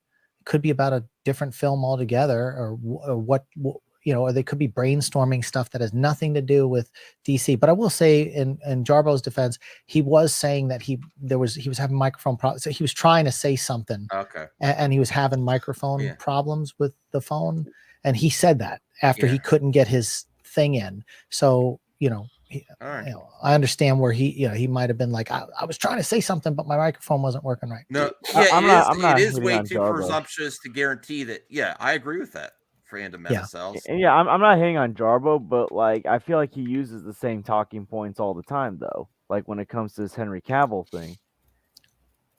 Yeah. Well, Humberto Gonzalez, the rap has made some of his highest clicked videos are the ones where he's like nothing's happening, and he has extreme bias as well. That's all I'm saying. Well, he does. He does. And I would say that did not. I don't know if that last cameo in Black Adam finished his contract. One of the Shazam cameo where they cut his head off. The reason he turned that down was because that would have been part of his contract. That's one of the big questions we have, whether or not that was part of the same thing contract from before. With Peacemaker, anytime he shows up, it has something to do with, and I think that's why. So I'm not really sure if the Black Adam appearance was the final one. If he had a 3-picture deal, did that mean Man of Steel, Batman vs Superman, and then this Black Adam thing? That's the assumption some people are working with currently, but I don't know. I don't think so, because it would have to be a certain percentage of screen time. And a feature film guarantees X amount of minutes of screen time. I don't think the cameo and the one line concluded a 3-picture deal. I don't buy that. I could be wrong. I could be absolutely wrong, but that doesn't make sense to me. It just doesn't make sense. Well, here's something that goes along with what our conversation is. An article I had up. I'm very happy that they are saying this. They're gonna. It's 2 months away. James Gunn. Real DC quick plans are 2 clarifying months though. away from He said being it's 2 revealed. months away from being revealed internally. Oh, okay. To the WBD team, not to the public, just to their team. Okay, guys, and now think about this real quick. 2 months away. What does that put it at? January of next year. Yeah. That First could quarter. that could be their fiscal year where they can start spending money on development, all this stuff that won't count against like what they're trying to write off. It doesn't Zaslav have those public meetings or something? Maybe they could. Well, sometimes they do the investor calls, yes, but they don't typically announce stuff like movie slates at investor call. Could they? I know that something like this is a sea change. Well, I'm remember, guessing that he'd want to give hold a on. hint there. Give a hint at the beginning. What I was going to say is though, there was a Disney Investor Day where they had like that giant presentation for the public. Remember that when they announced like John Watts directing Fantastic Four and all these big movies at Disney and shows they were working on, like Obi-Wan with Hayden Christensen coming back. They could do something like that in December if they want to. I doubt it though. They could do something like that in January in investors call. I don't know. I just don't think that like they're close to getting ready for the reveal to the public, but it's not yet. So we'll wait and see. Even the suggestion that they're working on that's exciting because I don't think that it is. The previous regime said that we're working on a Bible, we're working on a plan. No, they never said They that. said No. they said we have a plan, but they didn't say things like this. They didn't use terms like this. And we're working really hard to figure everything out. They didn't interact with people like this. This is next level to me and already surpasses the previous regime. Their plan was crisis. That's what it was. Well, I'm going by the man's words about anyone saying they know for sure. Well, that's what I'm saying. Figuring it out. Like here's my position right at this point. We literally have the direct communication pipeline to the person running things. If that person says that something's not true, I'm going to take their word for it. Yeah. So if that tweet is all I have to see and recognize. That's it. That's the definitive statement right there. So. Oh, George, get in the habit of linking your channel before you head out. George is going to head to bed. You're not allowed to leave until you put your channel in the chat. Go sub to George. Go support this community. Go sub to Sean too, but he's over 6K. Actually, Sean, send people my way so I could catch up. No, I'm just kidding. I should do a shout out. No, I'm kidding. I'm kidding, Sean. Good work getting the 6K. Awesome. We also have a super chat here. Larry Quartowitz. Sorry if I mispronounced your name. $5. Yeah, I'm hoping Gunn letting Momoa be Lobo. That's not confirmed. That was my speculation, and people think I'm wrong. He's saying he hopes. Just to give context, that he's saying they can do whatever they want, keeping Zack Snyder's Justice League canon and bringing back Snyder eventually. And here is the George's channel. Go sub to the George. Thank you, Larry Quartkowitz. I think if Gunn wants it to happen, he'll let him do it. I don't think Gunn's concerned about, he's already Aquaman if they want to. But again, I might have misread that when Momoa was out there. I kind of think I got that a little wrong. I got so excited to see him that I got hype, and I did some research, but my research was counter-researched by Tony. And I don't know. I just don't know if that's what. I really don't know for sure what Momoa meant in that video. I really don't. No, I don't see the Lobo thing happening with Jason Momoa. I think they'll probably bring in somebody else. Okay. Probably animated. And bringing back Snyder back eventually. I think if James Gunn wants to, I think nothing's going to stop him. There's been rumors he doesn't really like certain aspects. If he thinks it's in his Bible, I think he'll do it. But keep in mind, Zack Snyder's Justice League, the nightmare sequence did kill off Aquaman. So, when you pull the trigger on Doomsday or Darkseid and all that stuff, you're closing out a lot of people that could do multiple films. So I just don't see the Zack Snyder stuff coming back anytime soon. Well, to counteract that though, real quick though, Sean, the nightmare timeline gets reversed by the heroes, who go back to stop it from existing. So it's a quick little story to explain. It's an alternate bad future that they try to stop from happening. So okay, all right. What is this? Oh, that was about the James Gunn. So I'm really anticipating. I hope that we don't have much longer to wait after he present the Bible to Zaslav and get signed off on their plan. Yeah, I mean, also keep in mind, when Star Wars films go into production, they're 18 months in pre-production before they get into production. So even if they come up with this Bible by January, some things may get greenlit and go into production under secret false names, and it could be 8 to 9 months before we hear something announced. They may not do like Disney and show a timeline with everything that's coming out. I don't think they're going to go that way. I don't think they're going to do it. See, to me, this is sort of like the other clickbait. Oh my God, that is the worst picture ever. No, they picked that on purpose. They picked the mustache CGI stuff on purpose. Yeah, to get you clicked. Yeah, it's the same thing. That's why. Look, it says right there. It says right there, according to the Wrap. So all they did was take an article and slap their crap on it. Yeah, yeah. That's why I say I'm not no sill show, but I'm I don't. People Geekosity is at another level of shit. I mean, I can understand that, but I'm like, they're They not are. that much different than the whole industry. I think the whole industry's like this, personally, in my opinion. There's actually really good websites out there. You just have to actually take the effort Well, to that's find why them. people don't believe half the crap that any of these websites put out. Mm-hmm. And even websites like the Wrap can get it wrong. Period. No, I don't believe so. You're not an Aussie. Is this Sean? No. I'm from New Jersey. Right. What's he talking about? It's because the hat. It's Yeah. Indiana Jones. It's Like you not think a- you're Australian. yeah, no, that's not. It's not an Australian hat. Oh, sorry, all of our Australian viewers. Can you do that like, again? oh my god. No, I'm not doing that again. I'm Don't gonna send insult it to the my Australians. friends. No. I have a lot of friends in Australia that are also come on the show. Good day, mate. It's not a knife. It's a knife. You want a blooming onion? Okay. I haven't. God, I need to go back to Outback Steakhouse. I haven't been there in years. That's your thoughts, RJ? He said blooming onion. That's what I think of. I haven't had a blooming onion in years too. I should probably. They are go back good. and- They are good. They are good. So I'm saying I've been to Outback Steak. Well, what's this? This is from our member Zeno. He wanted us to cover this. I had the article ready anyway. I think this is very sad. Well, what are we really? What is he really talking about? Though? So basically, to break this down, he taught about this in the Vanity Fair article. I didn't know that. I just am reading this now. I didn't see that. Yeah. Hold on. I'm just explaining. So he did an interview with Anthony Bresnikan for Vanity Fair, talking about how he found out that he has a genetic makeup that makes him vulnerable to Alzheimer's disease when he gets older. Boy.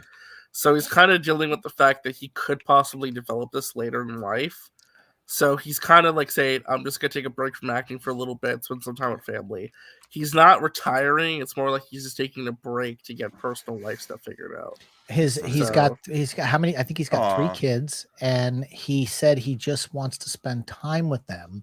And there's no guarantee that he's going to get Alzheimer's, but it just his Well, he might slow down. He was doing Extraction and everything for Netflix. Yeah. Yeah, I mean, both his mother and father have this genetic mutation.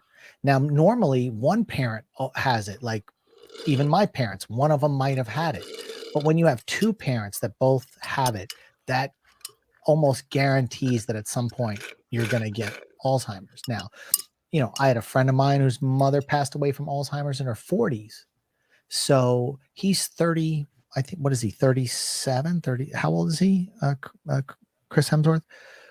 So, and it's not just an old person's disease. And if he has a double risk, he's like, he's 39. I want to, and look, I work 39. I work in the film industry. I work 60, 70, 80 hours a week sometimes. These guys are pulling 12-hour days. They're working out an hour before and an hour after. Those so you're looking at 14-hour days. Too. And the thing is, like a movie like Iron Man 3, when Iron Man 3 shot here, it was 11 months. So you're, a 65-day shoot. There was prep, the production. These guys, I mean, they're clocking so many hours. That's why a lot of these Hollywood people have help, like caregivers for their kids and he's not getting to see it. So now it's like, you know what? I got to prioritize this because I may not recognize my kid one of these days. I may forget them. So I want to enjoy this life now. And I think that's admirable. It's very sad. No, I agree. But I just wanted to clarify for Max here. So he said that he's planning to take a good chunk of time off work once his press tour for the Disney Plus series Limitless wraps. In the 5th episode of the series, Hemsworth meets with his doctor, and so the Thor actor is so it actually was in the show Limitless where he found out about this. So they talked about that, but he said it's not like I'm been handing my resignation. So he's not retiring; he's just taking some time off. That's all it is. Yeah, he said Thor 4 is definitely something he will do, but he's not sure if he'll do any Thor more. 5 or Thor 5. He won't do any. He'll do one more, is what he said, but he's not sure if he'll do more of those. But it does seem like if there is another Thor movie in Secret Wars, that would probably be the end of his run. It You does know. seem like he's getting ready to like wrap up Thor. I don't so. think he's gonna die, and I don't think he's gonna die. Well, I mean, he might make he's cameos in the MCU in a longer few than movies. most too. So Yeah. There are Well, also yeah, of people on course. Twitter. But I'm He's saying the if best. he There's wants to some take a best. break from acting for a little bit and come back when he's You gotta ready, then respect that's that. understandable. Yeah. Absolutely. Yeah, and also people on Twitter making fun of his disease. I was like, come on, don't do that. Oh, well, Twitter Yeah, people are don't do idiots. that. Yeah. They just Nah, don't man, do you can't make fun of. I mean, there are people that have, like Angelina Jolie had the genetic code for that aggressive breast cancer, so she had a Yeah. double mastectomy ahead of time just to stave it off in case it creeps up. Some people, when you find out these things, it changes your life, changes your perspective. Well, And- especially when especially when you're a family man who has like a bunch of kids too. It's just like you got to like your family is most important. and over let's everything else. be honest, his wife is an actress too. She makes bank. And what's Chris Hemsworth's net worth? What's his net worth right now? Well, as I say, Chris Hemsworth doesn't even work another day in his life. Like he has enough money to take care of himself and his family. Like he doesn't need to work if he doesn't want to. So. Okay, actually, I want to do a clip out of this next topic. I forgot I had it. No, this article is fake. Wait, okay, no, it's Anthony, I'm gonna try to do a nice clip out here. So here's Sean, our guest. Go sub to Sean. MCU fatigue more likely than DC fatigue? What? Via Variety? Marvel fans showing franchise fatigue, while DC fans more likely to prefer single superhero over universe, says new fandom study. Yeah, this was a study done by the organization Fandom, fandom.com, that big website, the big website Fandom, like the wiki page and all that. They ran like this giant survey, kind of like getting feedback from readers and people. So they talked to about 5,000 fans. So not like the largest population of people to interview. That's a good sample, though. Normally, a sample size is 1,000. 5,000 is good. Yeah. But they asked like a lot of interesting questions. So this is so they broke it down to where fans are broken down to 4 different categories: the advocates, the intentionalists, the culturists, and the flirt.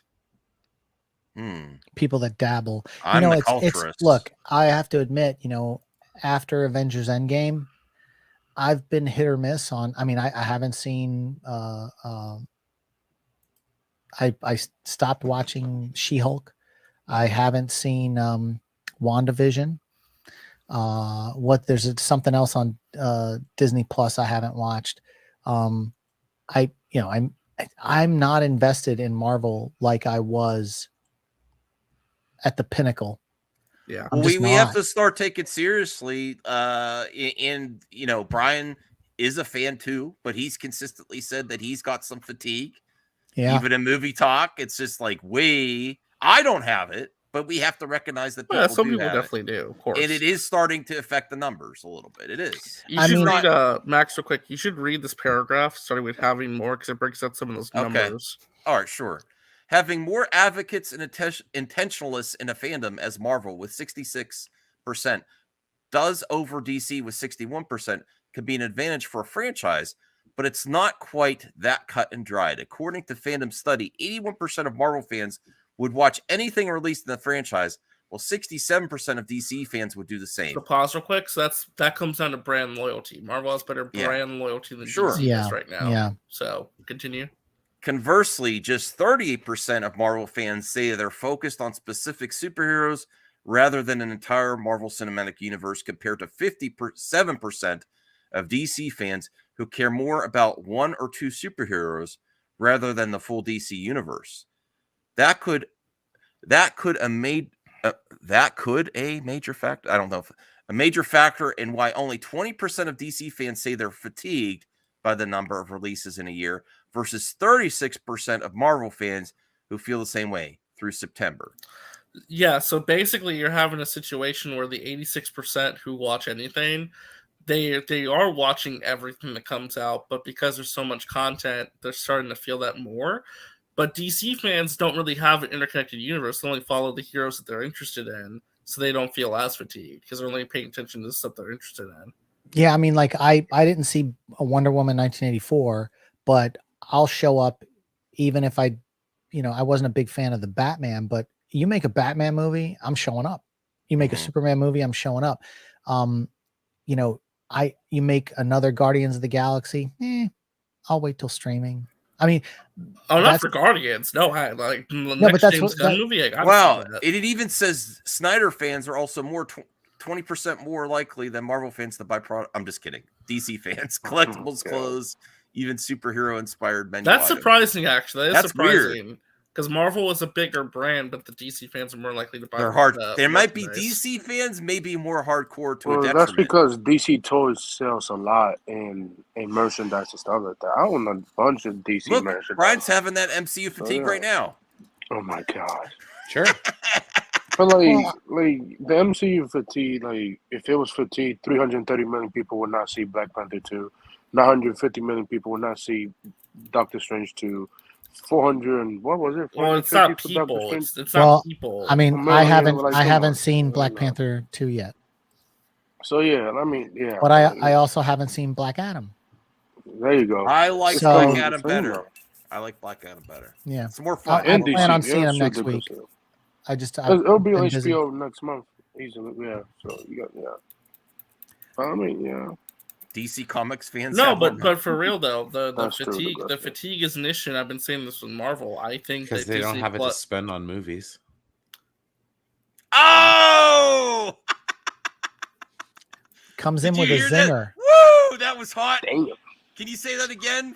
I'm gonna, Brian. DC Comics fans have more money because there's less movies to spend on that money on. So they can only buy merch. So of course, all you You can got buy your is action merch. figures, but you don't got your movies. Yeah, damn right. You got like 15 million You different get your McFarlane Snyderverse variations. You got your but, Snyderverse toys, but there's not no a movies. Snyderverse. Well, I mean, if you go to Well, I was the going to toy- mention real toy quick show. about the whole thing with I lost my point. Oh, with the fatigue. I think the reason that also too what's really become a problem is that Disney Plus now exists. Like, there's way more content that you have to keep up with to be an MCU fan these days because there's so many series. Where before there's maybe like 3 or 4 movies a year, it's very easy to keep track of. It's not as difficult. Now you jump in like these 6 to 8 episode, 9 episode series. It's like every single week or every single month there's something Marvel-related coming out. It can be a lot. It can be way too overwhelming for some people. We just read this. And I think that the issue is that I think Disney Plus has kind of muddied the waters with the fan base. I think it's causing there to be issues where there's less time to develop movies. Like, there's less loving care going into the movies because they have to focus on these shows as much. And we're just in a very weird place. I'm not saying things can't get better, but we're just in a It's very the same weird place. thing from the article. No, yeah, this it's is just a different article. You're right. So lots of people are covering this. I'm not worried though. I'm not worried. Well, I'm not worried, but you have to imagine they're paying attention to this. They need to course correct, not really course, but they need to make adjustments for Phase 5 and 6. Yeah. Well, look at what any name- smart business, you're going to keep you're going to be consistently evaluating your product. If you don't stay, you don't pivot when things, they might have stretched it too far. When you have a good product, you keep doing more and more and more and see where you're. Well, I listen to expand until you see are we starting to dilute our brand now with too much content that it's starting to hurt our numbers on each project. And I think that might be where the point where they're at. They might have to slow down a little bit. And that's hard with this many characters. It really is.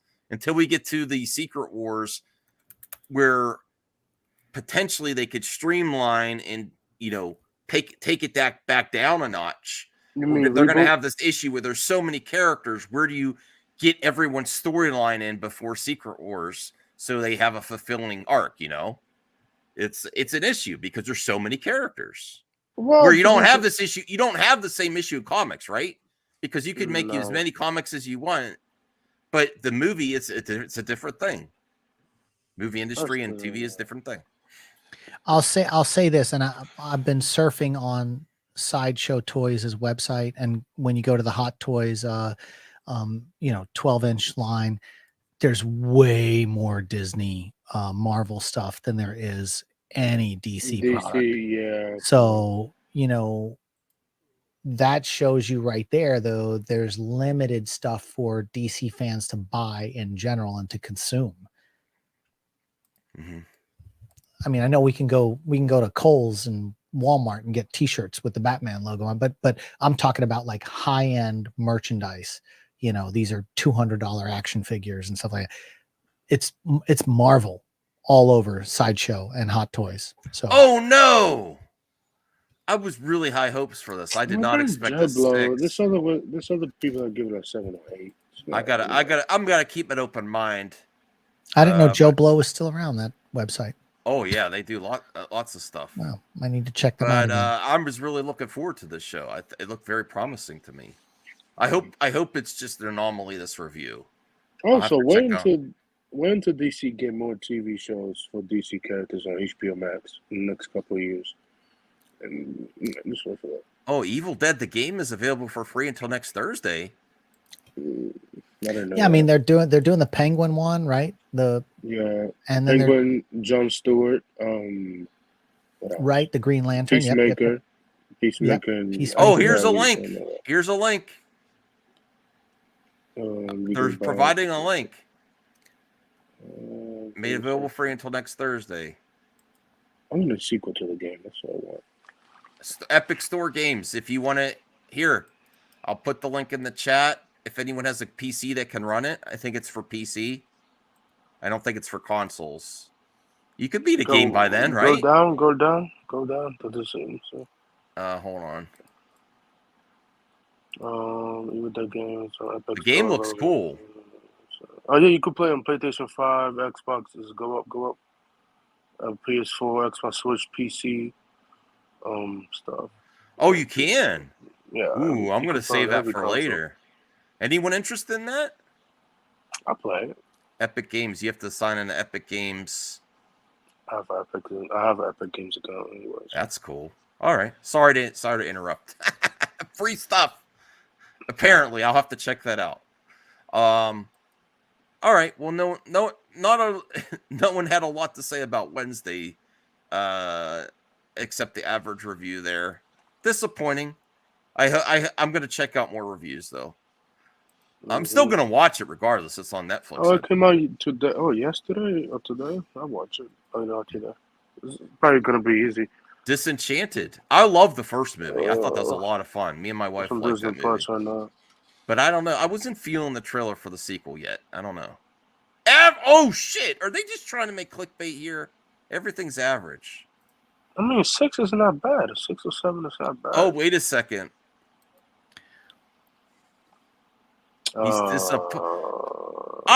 Are people getting annoyed with John Leguizamo? He really puts himself out there with some really hot takes. You know, the thing about it is he's Puerto Rican, right? And and he's complaining that now I know he was in the original film. They shot that here in my hometown, and all my friends worked on it. Years, the older guys. So he's complaining because I don't get it. Like he's like, they should have, cast like somebody else instead of like, it just doesn't. It doesn't cut the mustard, Actor of color. I don't get this is why people in the anti-SJW community have ammunition. This type of comment, it doesn't make sense to me. I don't know. I mean, Mario and Luigi were Italian. He's not Italian. Yeah, he's Latin. And but to say it's going backwards, it's to me it's. And I like John Leguizamo. I just it's like complaining about James Earl Jones doing Darth Vader's voice because Anakin was white. It's like it doesn't make sense. Like if a voice can be used for a character, it doesn't matter who backs it. It's the voice for the character. I don't really get that. I don't get where he's coming from. I mean, I understand, but I don't agree with it. Well, he likes to complain about anything nowadays. I like him, but come on, bro, just relax. Chill out a little bit. Chill out. He's probably spending too much time on social media, honestly. Well, and sometimes he's doing a movie. Sometimes people say things to stay relevant. That is, yeah. I mean, the last time I saw John Leguizamo in anything was the John Wick. What was it? Part 2? Part 1? Part 2, I believe. Part 1 or 2. Part 1, yeah. I mean, like, he's not on my radar. Nope. I think he might be the next. He's doing a Christmas movie with the Stranger Things guy. Well, Andor finale gets record-breaking runtime. For 54 minutes and something like that. Yeah, 51 minutes. That's a chunky last episode. One of the episodes I just watched was 39 minutes, and I was like, ugh. I hate the short run times. Although the way this show kind of drags it for good reasons. I mean, it's really detailed and it's kind of a slow burn. I say love that all it, the time. Sean. I like it, but 59 minutes. I hope it can keep us. It's going to end on a cliffhanger. Yeah, because it's only going to be into season 2. They're not making 5 seasons. So it's only be season 2. That's it. Okay. We're getting close to the end of the topics, but we also have the mailbag, which only has a few questions in it. You do? Cancel it. Cancel the mail? I'm not canceling the mailbag. Let me see what else I had here. Oh, I actually only had one other article. It's about John Cena. Spider-Man. Oh, the new Amazon deal with the MG. This guy seems like I don't want to. This guy seems like a moron. As many times as he's gone in and threw shade at everything that he hasn't done. Like he was throwing shade at the Marvel deal for Spider-Man the other day. Oh, Ivory Rad. Oh, Yeah. fuck this guy, bro. If I see him on the street, I'll smack the shit out of him. First of all. No. Well, yes, Anthony, I would. no, Look, bro. we don't threaten violence here, Anthony. I don't. The people that was in the panel. I'm sorry, but like this guy's annoying. I hate Ivory Rad. He fucked over with Sam Raimi with Spider-Man 3 with Venom, and Amazing Spider-Man 2 because he wanted to have a sit. What is it? Whatever the team is that he wanted to do and stuff. He wanted too many spin-offs, and he ruined the franchise. He complained wanted about the Marvel. Sinister Six. He was trying to the put together Sinister Six. Like you don't do that earlier. You do that after you finish the 3 movies. You could do spin-offs of that franchise, but no. Like he's just annoying, bro. I don't like the guy. He did Daredevil, Elektra. Matter of fact, you should be Fantastic thinking. Four films, Ghost Rider, X-Men: Last Stand. Ouch. That is a terrible resume. But he throws a lot of shade on everyone else doing. He's not a fan of this new Sony deal with Amazon to because he's not. You not work part with of the Amazon deal. If he Studios. was getting money, Okay. he would be happy. But Thank you, they're Sean. cutting him out, so he's bitching. That's what And also, like he should be thankful that Kevin Feige saved Sony from Spider-Man. Like I don't this guy talked too much shit, bro. I just don't like him. I really don't. Sorry about the tetanus shot, man. That's sorry, Hans. I was gonna send you a link in case you had to pop on for a minute. Feel better, Hans. I'll put it in the community section. But I think Sean hit the nail on the head there. He's critical of anything he doesn't get money on the deal for. Yeah, that's what it comes down to. It's money. Yeah. They cut him out of the deal. So yeah, he's mad. He's whining. He's mad. He's not producing an MCU movie, which that's good.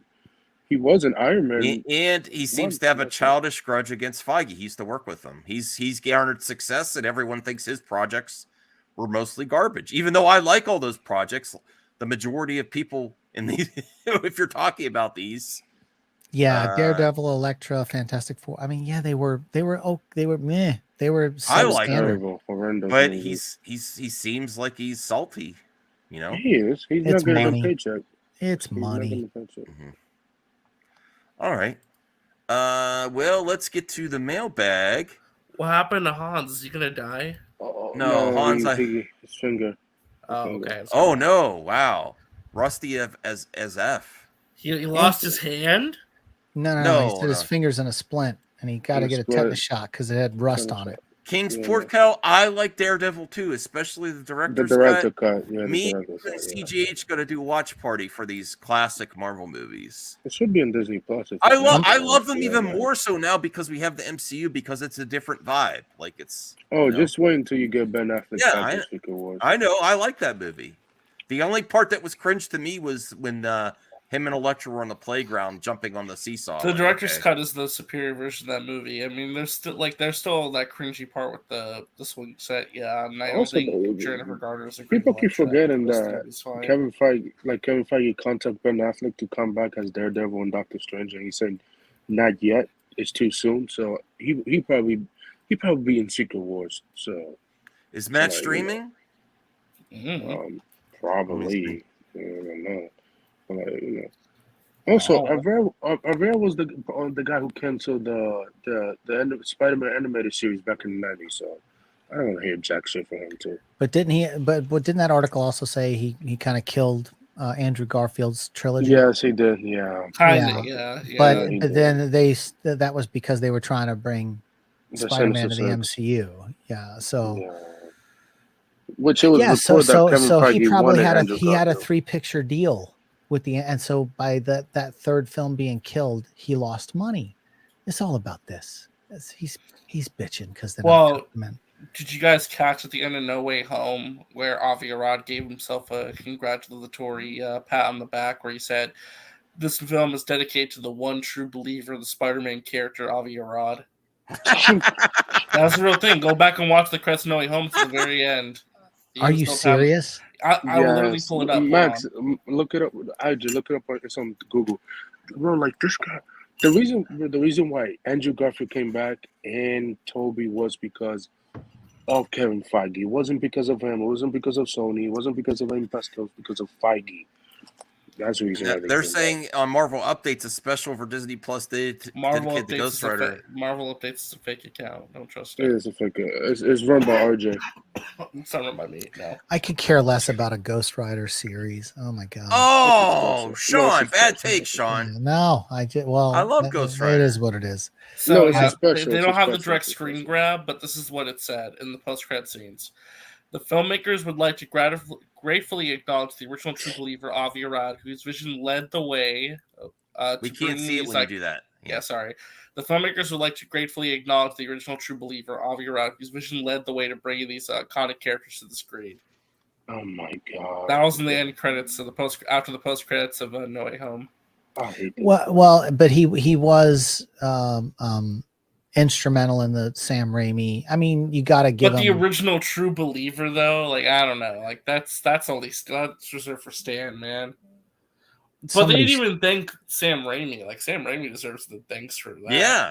Somebody Yeah, somebody was stroking him.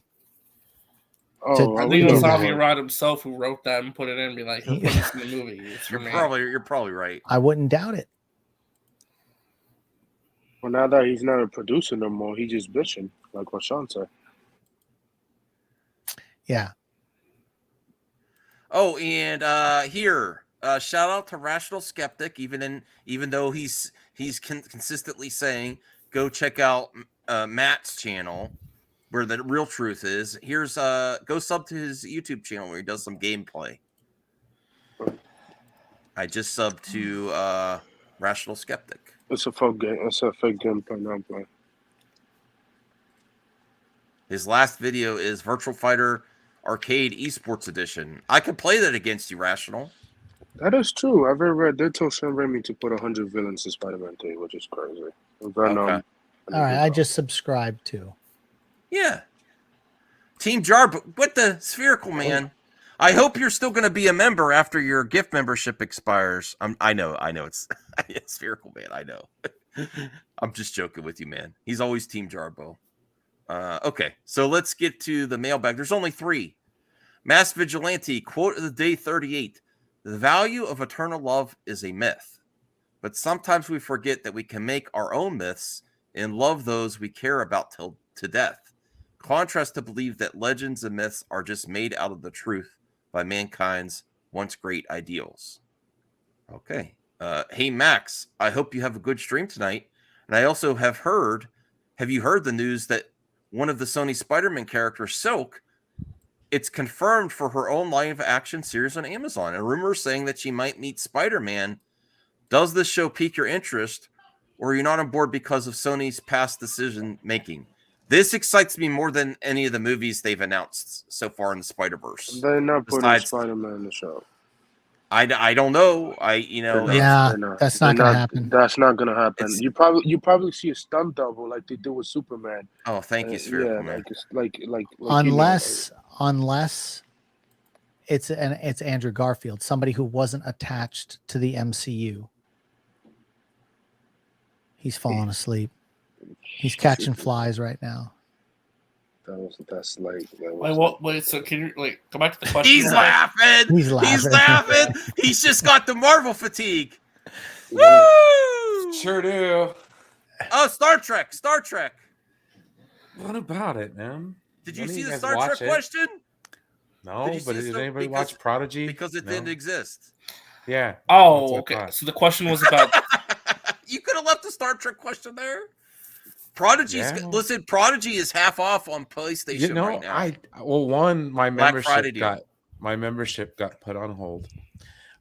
Two. Oh, that's right. I'm sorry. I forgot. It's okay. Two. I'm on the panel. Why do I need? If I want to ask a question, I could just ask. You know, it's kind of why I wonder why certain people make like 15 of them. When on the Oh, panel. I like CG. We know who you're talking about. You know, it's okay. Uh-oh, Jade said Jade comic said book it. movie discussion fatigue. That's it right there. It's the discussion. No, they about did. comic They book just. movies I. got me tired. We were talking about Indiana Jones. Yeah, but I was just Yes. seeing this thing about the second question about Hyperion. They just cast Hyperion, the MCU. Oh, Didn't they? No. It was rumored. No, it was rumored, Sean. But that character apparently that was like not true. It's That not character's Henry not in the Cavill. MCU. That was Grace. That was Grace.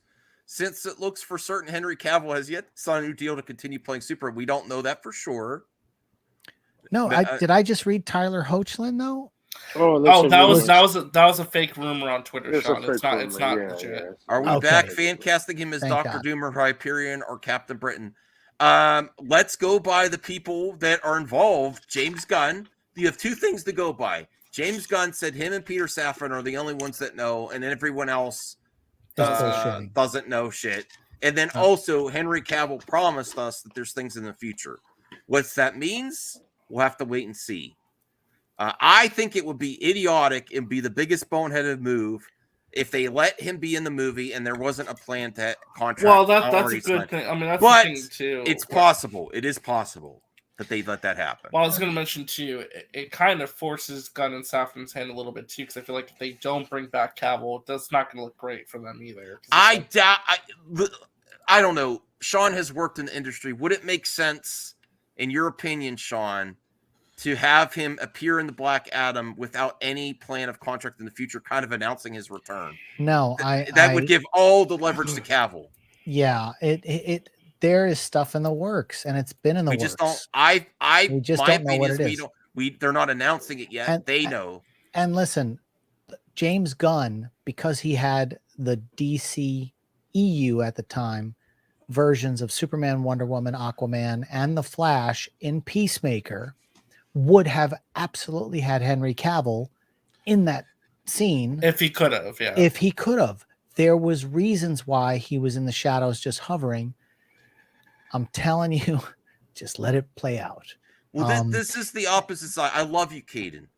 But just because you don't know about it doesn't mean it doesn't exist either. Like, not No, hold on. Yeah. To be fair to him, though, he's saying that according to Umberto, Yes, I know. No, hold on. No. Let me finish, please. Umberto said he talked to Warner Brothers Discovery's business affairs, so that department said that no contract has been signed or even delivered or anything. I don't remember what the wording was. Yeah, there's no contract. because they're negotiating it. Yeah. Business affairs gets the final contract that they have to file and certify. Business affairs doesn't make the contract. That's the manager and the agent with the producers involved. I'm telling you, this thing is going to be layered. Well, yeah, it's going to take time. They still have to negotiate and get things worked out. Yeah. And contracts aren't like a document you can do a records request for. If you call Warner Brothers Business Affairs right now, they're not going to tell you shit over the phone.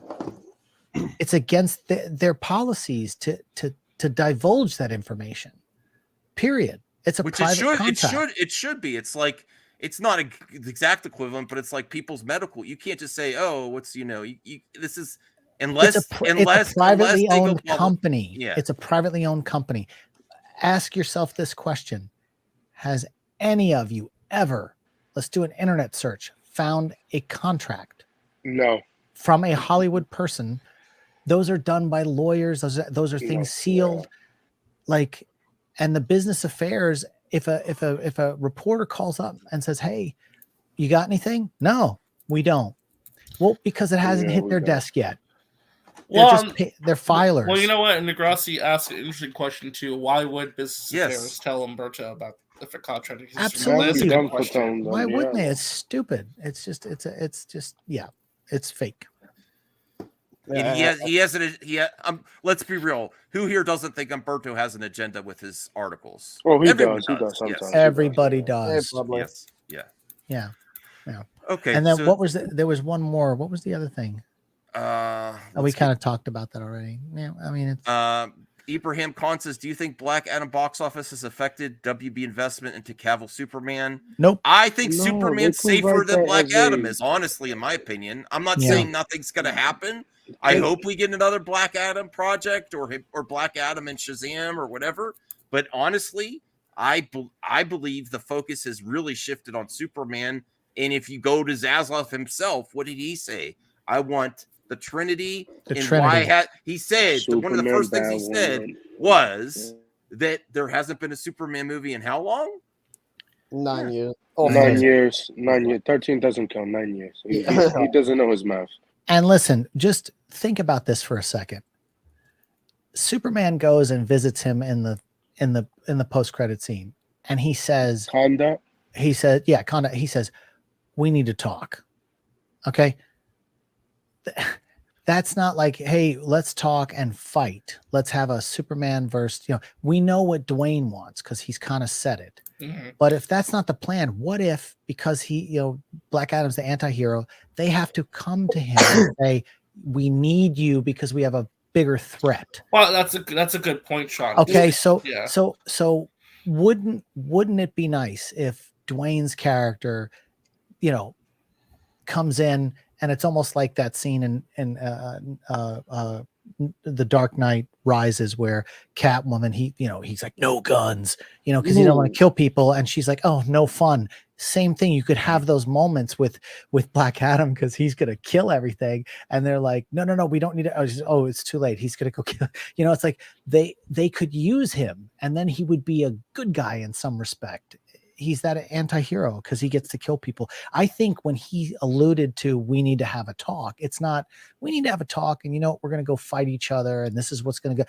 I think it's going to be, "We may need you in the future for a greater threat, and you need to just relax." I want to address Caden's comment here. You all act like Umberto doesn't have a relationship with DeLuca and WBD. He visited them a couple months ago in Blue Beetle and other things. Here is the issue with both sides. The ones that lean in Access Media and the scoopers. They cherry pick and go to a source and get what they want to hear and run with it. Do you think they're vetting? They're going to multiple sources?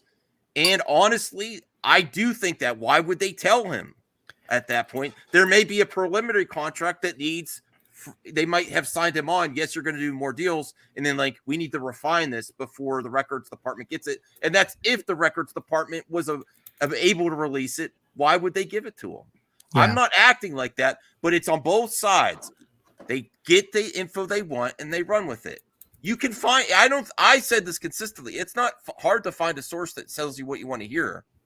But once you get that, do you go to multiple sources or do you just run with it? And I think both sides get one source, tell them what they want to hear, and run with it and run it into the ground for clicks. Well, I was going to jump in and say something real quick just to respond to Sean. That is true in a sense because this is like the nuance you're going to get from me on this.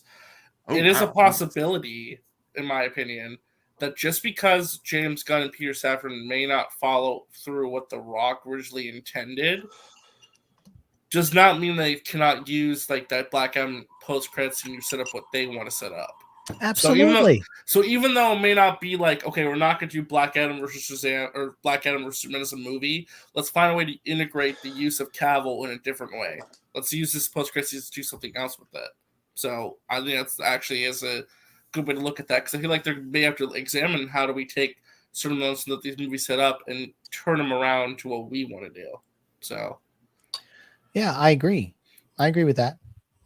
My only thing is it's just, again, it goes back to Peter and James are the only ones that know what's going on, and they wouldn't be talking to people who are in the Blue Beetle movie or producers on that set, because that was pre Before they them got in, yeah. them coming in. So why would DeLuca know anything that is going on in their little Also, I'm saying world? stuff is changing so rapidly. Yeah.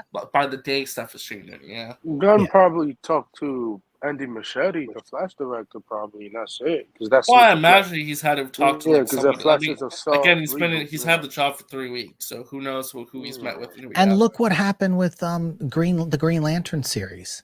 Oh yeah, They that's were been they, completely they're like, you know agreed, what, yeah. we're going in a hold, and that They wrote decision that I off as know a tax came write-off. from Gunn. That had Yeah. to have come from Gunn. I would have know. saved Jon Stewart for the big screen. I don't like that, but that's me personally. But I think it's going to be a spinoff to the big screen. Look at what they're doing with Falcon and the Winter Soldier. They're gonna go right to the big screen. You do have Well, a the good one point. thing is though, they haven't clarified if the Green Lantern show will connect to the movies or not yet. It's I would gonna connect, imagine. it's gonna Well, I was connect. gonna imagine though, because they've said recently that all things TV, movies, animation, video Will games all gonna connect. That's why the new comic books that launch in January are all going to be interconnected with the films. They said that. Yeah. But they also said that Matt Reeves could have his universe separate, like Christopher Nolan had his film separate. And they didn't try to intertwine any of the Nolan stuff into the, that it's going to be separate, but I think that Green Lantern thing is going to spin right into the feature films. Yeah, because you had to introduce. I hope so. I Hal hope so. Jordan Yeah, and stuff like that. Hal Jordan is a popular character, and you can have Hal Jordan come in the Jon Stewart show for one episode, and you set up your movie franchise with Jon Stewart and Hal Jordan together and stuff like that. And again, it does does push the inclusiveness, because if you look at the the Flash, you look at Batman, you look at Wonder Woman, you look at Superman, you've got Aquaman, so you got 5 white people there. And look, I'm not trying to be the hey, we got one white, boxes, one Samoan, but then if yeah. you're gonna have Green Lantern, you get the white Green Lantern, it's like, you know what, look, let's go ahead and start showing other faces, because we've got Dwayne now, and he's Samoan. You've got, let's show, because remember, when you look at like Rogue One, and one of the reasons why they had all the different people from all the different countries on there is because they have to sell different markets. And so they want to make things inclusive. They want to have representation on the screen. And that's, as long as the stories are fine, it's not a bad thing. But I absolutely could see why they went with, the other Green Lantern storylines, except other than the original. Yeah, they wrote out, like they said in the article that the old Green Lantern show was a Todd sweat off. Like they took that's a scrap and they're redoing the show to a Jon Stewart show. Yeah, So and I good, think that's great. Which is good. Well, Max, I have a question for you. Max, You're you're muted. He's muted. bud. He's muted. Stop Oh, sleeping. sorry. I said sorry. Thanks for getting me up, Brian. And good night. I guess I was messaging Brian. Oh, okay. Oh. No, I was going to ask you, Max. Have you spoken to Jesus, and has he told you if Wayne T. Carr will play Jon Stewart in the HBO Oh my gosh. Jesus. I'm just asking. Will Snyder Jesus? Will Wayne T. Carr be Jon Stewart in that show? I would like to see it, but I have severe doubts on that one. Wayne I is think a I nice think the guy. Snyderverse is more likely to, unless they actually release a theatrical cut, or I mean, if they bring it to theaters for an event and they have that as like a bonus thing to get people there, maybe. But there's no I would reason to see do that. it right now in Okay. something that hasn't been really seen by the public. I like Wayne. Wayne is a nice guy. Midas Vortel says Zaz wants Jon Stewart to take Cyborg's place. That makes Well, that's not sense. true. That's not But Wait, we'll see what? what happens. What'd you say? We'll see what happens. Oh, he was reading this comment. Oh, I was reading a comment. Yeah. I don't think so. No. I think Cyborg would play. We just don't know the behind the scenes. Well, here's the thing, right? I feel like Ray Fisher coming back is more likely now than it was before. Doesn't mean it's going to happen, but I think it's more likely. Yeah. It all depends. I think if they have a sit down, if Peter Safran and Jim's going to sit down with Ray and be like, hey, you got mistreated before, those guys are gone. We would love for you to come back. What would you like to do? And Ray's open to that. I hope that so they can make something work. I mean, I hope that works too, but from a business standpoint, I think there's a little fear in bringing him back because if anything is wrong, they're afraid he might just start trashing. And they may be open to finding someone else, or like the statement was just made, the go with the Green Lantern character. Yeah, I mean that's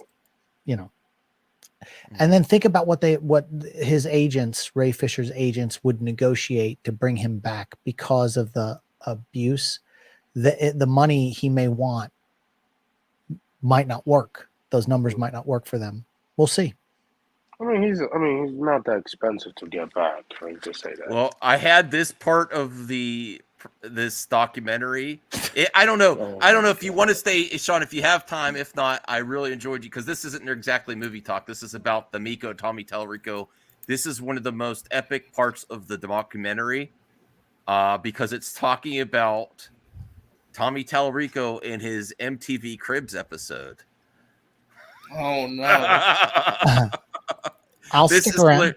This is Is hilarious. it going to be like 20 minutes or is it just it's like 10 this part. Yeah, I'll watch it. Okay. So now the brakes have come off and this video is spiraling out of my control. I've lost all hope of figuring out what Tommy is doing or why. Doing the early research before this all happened, it got kind of nostalgic going back and rewatching ancient episodes of Electric Playground and Reviews on the Run and watching Tommy do his wacky boobery and yell at Victor when he says normal things. You like have to Metroid watch this Prime whole is thing. Fun. I was trying to remember if I ever found Tommy funny or if I was always I thought Tommy was funny. I'm still somewhat of a fan of him in a really weird way now, though. thing at him, you know? You know what I gotta say to you? I don't care what you think. Even doing that level of research, I fell back into an ancient drama I saw unfold as a kid and completely forgot about. Tommy's awful opinions used to be a running joke on forums discussing his show's reviews. People would bring up he gave Smash Bros. Melee, one of the most beloved games in human history, a 2.5 out of 10. It was a huge running joke. I learned about this because I was a pretty big Mega 64 fan as a teenager, and they shot some videos at his house and even did an episode of their podcast there. I remember watching this on my iPod Nano on the bus. Now we're in another strange room. This was shot just as Smash Brothers Brawl had come out, and the gang made fun of his old review as well. Smash Brothers is now released. That's right. Tommy. I don't know who these guys are. Mega 64. I've heard of them. That's an old record saying favorite game series of all time. There's this awful rumor on the internet, as there always is, that I gave Smash Brothers like a 2.5 or something. And so the reality is that we never actually reviewed Smash Brothers ever on G4. So people on the internet who say that I gave Smash Brothers a low score, fight him. Tommy is pointing to the giant model dinosaur he has in his garden. Anyway, it's clear this I was on a live stream with him where he was in front of that dinosaur. You know he said that, right? Well, oh, did he? Yeah, that's sad. Well, this is 2 hours of epicness. This is I don't know how Tommy. I don't know how anything's going to. I was hoping Brian was going to stay for this part, but. Rumor really gets to him. In an IGN thread about his Mario Galaxy review, this comes up, and Tommy T shows up to defend himself because he Googles his name and has nothing better to do. He claims it's not true, but refuses to say what the real score was because he thinks it's fun watching people spout nonsense. So Tommy never gave Melee a 2.5. That's just a rumor. Leave him alone. Here's Tommy's review of Smash Bros. Melee. What do you think about Super Smash Bros. Melee for the Nintendo GameCube? Well, I gotta tell you, it's another GameCube letdown, another GameCube disappointment in my book. 3 out of 10. I give it a 2.5. Oh no! So why does he go? Why does he go? He consistently tries to debunk people, and he did it. I'm like, what? No, Tommy. Yeah, but it keeps the thing alive. It keeps in the lexicon of maybe he's playing 4D chess. Maybe did he like legit forget that he gave it a bad review? I don't know. I was thinking he was trying to do some type of thing because this is a classic review because not every episode aired on G4. So I think he was playing On G4, But I again, didn't this is review where it. this is where he But- gets into trouble because he Yes. gets caught in these lies. But he actually did review it, give it a 2.5. But maybe this episode didn't air on G4. Maybe it only aired on the Canadian, because Reviews from the Run is a Canadian show with Victor Lucas. Maybe it didn't air on G4. So I can't even imagine. Like, Melee is one of the greatest games ever made. I can't even imagine every good bad review. It just blows my mind. TV. People saw This isn't him. The even- footage exists. This isn't speculation. When Tommy does something people criticize him for, even something dumb that doesn't need defending, like a video game opinion, he just lies and says he never did it. Like, why would you lie about something so stupid and easy to check? I'm reaching the point where if Tommy says something, it's easier to assume he made it up. His website used to have a page of famous people seen wearing Talarico Studios t-shirts, which is a weird thing to document in the first place. But the thing is, though, every single picture on it is photoshopped. Like, what was his... Oh my Wow. No. It gets worse. This gets worse. I'm telling you. Tommy, Wait till why? I think this is the part where. Okay, yeah. I think this is the part. You wait till you see. goal here? What is he even trying to do? Tommy's stratospheric levels of clout chasing have hit a point where I literally can't tell if he's joking. He has a gallery page with pictures of him performing and in magazines and so on, and there's a celebrities section showing off all the cool people he's stood next to. Wow, he's really proud of some of them That's because he keeps Photoshop. reposting them. This Jamie Lee Curtis picture pops I've up on seen his this. Twitter when she's Yes. in the news or it's her birthday. Yes. She's a wonderful, I kind, retweeted and talented that. human being I and a retweeted fan that. of my video games live show. But one of Please the don't pictures tell on me here it's is really fake. strange. This one is of the Dalai Lama, apparently. Wait. Keep The it Miko playing. Keep situation deteriorated to the point he stepped down. He used to post on the Atari Age forums, and people were discussing the Amico's Karma gaming engine, a feature Tommy later admitted he made up, by the way. During the conversation about Karma, someone referenced the Dalai Lama, so of course, he reposted that picture and said he met him in London and he liked his music. The issue here is this later turned out to be a wax statue of the Dalai Lama. Oh But he did meet the Dolly. He just met the wax version. But the no! only That's part, not the same thing. it's not necessarily a lie, except liking the music.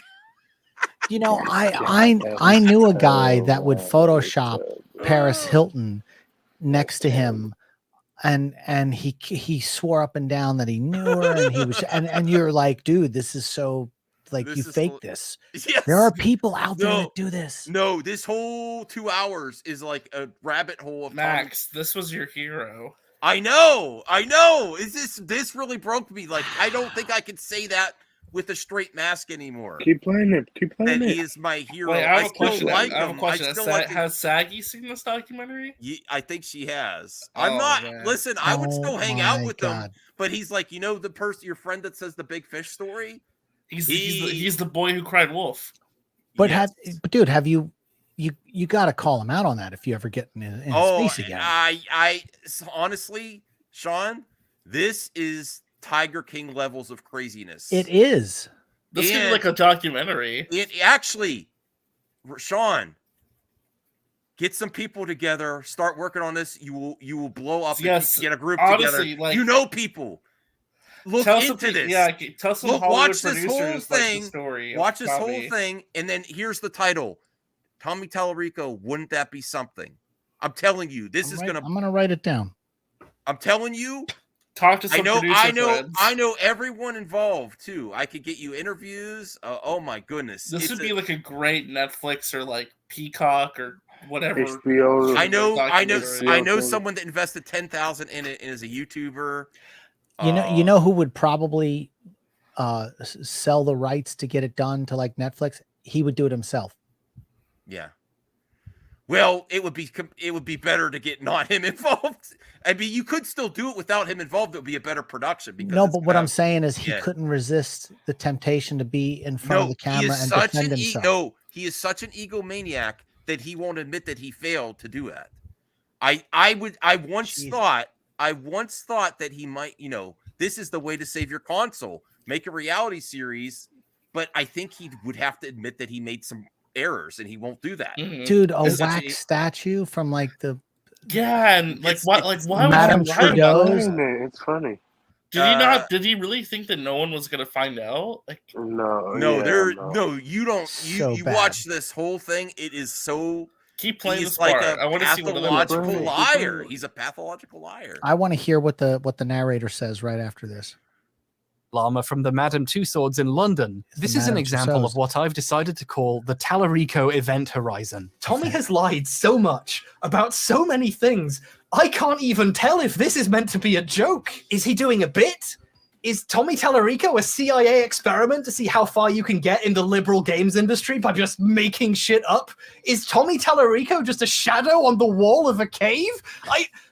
I started making this video because I thought a sound effect was funny. I can't tell if he's joking or if he genuinely wants to convince people he met the Dalai Lama. Like I said, this was in a conversation about an Amico feature it turned out he made up. We have something that's called a karma gaming engine.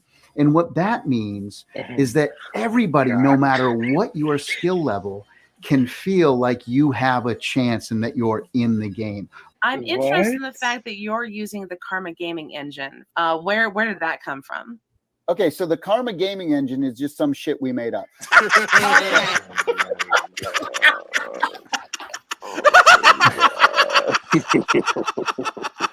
At least he's honest there. At least he's honest there. Yeah, he's like, Is he just trolling a lot with like I think the Dalai Lama thing was a troll because I've seen him post that before. He just laughs at people.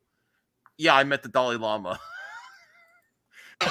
Like he literally made it up to get people to invest and admitted it later. Everywhere you look, Tommy is trying to build more prestige in ways that make no sense. Once Tommy had fled the Atari Age forums after calling everyone a gaming racist and stepping down, people started posting about how weird he was being, and a guy told a story there about how he ran a display at the Houston Arcade Expo in 2018 showing off old Intellivision stuff, right when the Amico had just been announced. So he asked Tommy if he wanted him to put out some business cards advertising the Amico, which he did. His display won an award at the show, and when he mentioned this to Tommy, he allegedly asked him to mail him the award. If this story is true, Tommy just assumed that this award belonged to him. This is just an allegation. Normally I wouldn't bother putting this in the video, but the problem is it tracks so well with a lifetime of taking credit for things he didn't do and making up awards. I find this story too believable not The to Amico got an award, RJ, and it's a console that's not ever come up.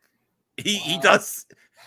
Yeah, Spherical Man, we already watched that part at the beginning of the stream, FYI, with Max. This doesn't mean Tommy hasn't done good work in the industry or had any legitimate achievements. To properly recognize the good work he's done, we ought to talk about GANG. The Game Audio Network Guild is a group of industry professionals dedicated to improving the craft, helping people network, and recognizing people's achievements with awards. Tommy has won a lot of awards from the guild over the years, at least 16 by my count, and he's clearly very proud of them because he puts them all up next to his Guinness World Records.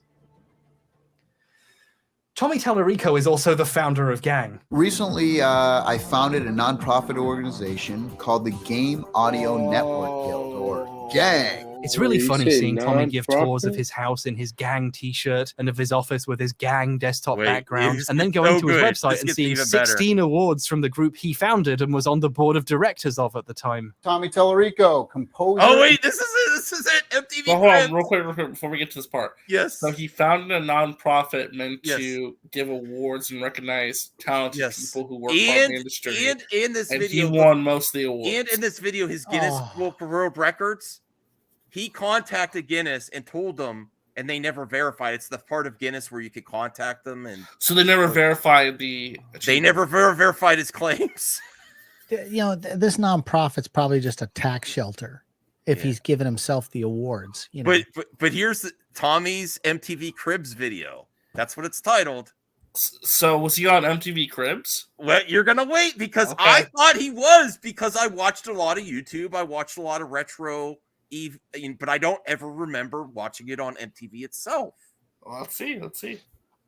And sound designer for video games. Also the president of the Game Audio Network Guild, also known as GANG. GANG even gave an award for Best Sound Library to that sound pack he made, with Joey's help. They've only given out that award 4 times in their 20-year existence, by the way. And again, These are award-winning sound effects. At least we know the sounds in the Roblox kit really are award-winning. Like, at this point, research for a video that was supposed to be about the Roblox oof has gone so far off course that I needed, like, something that was baseline obviously true to hang on to so I could return to sanity.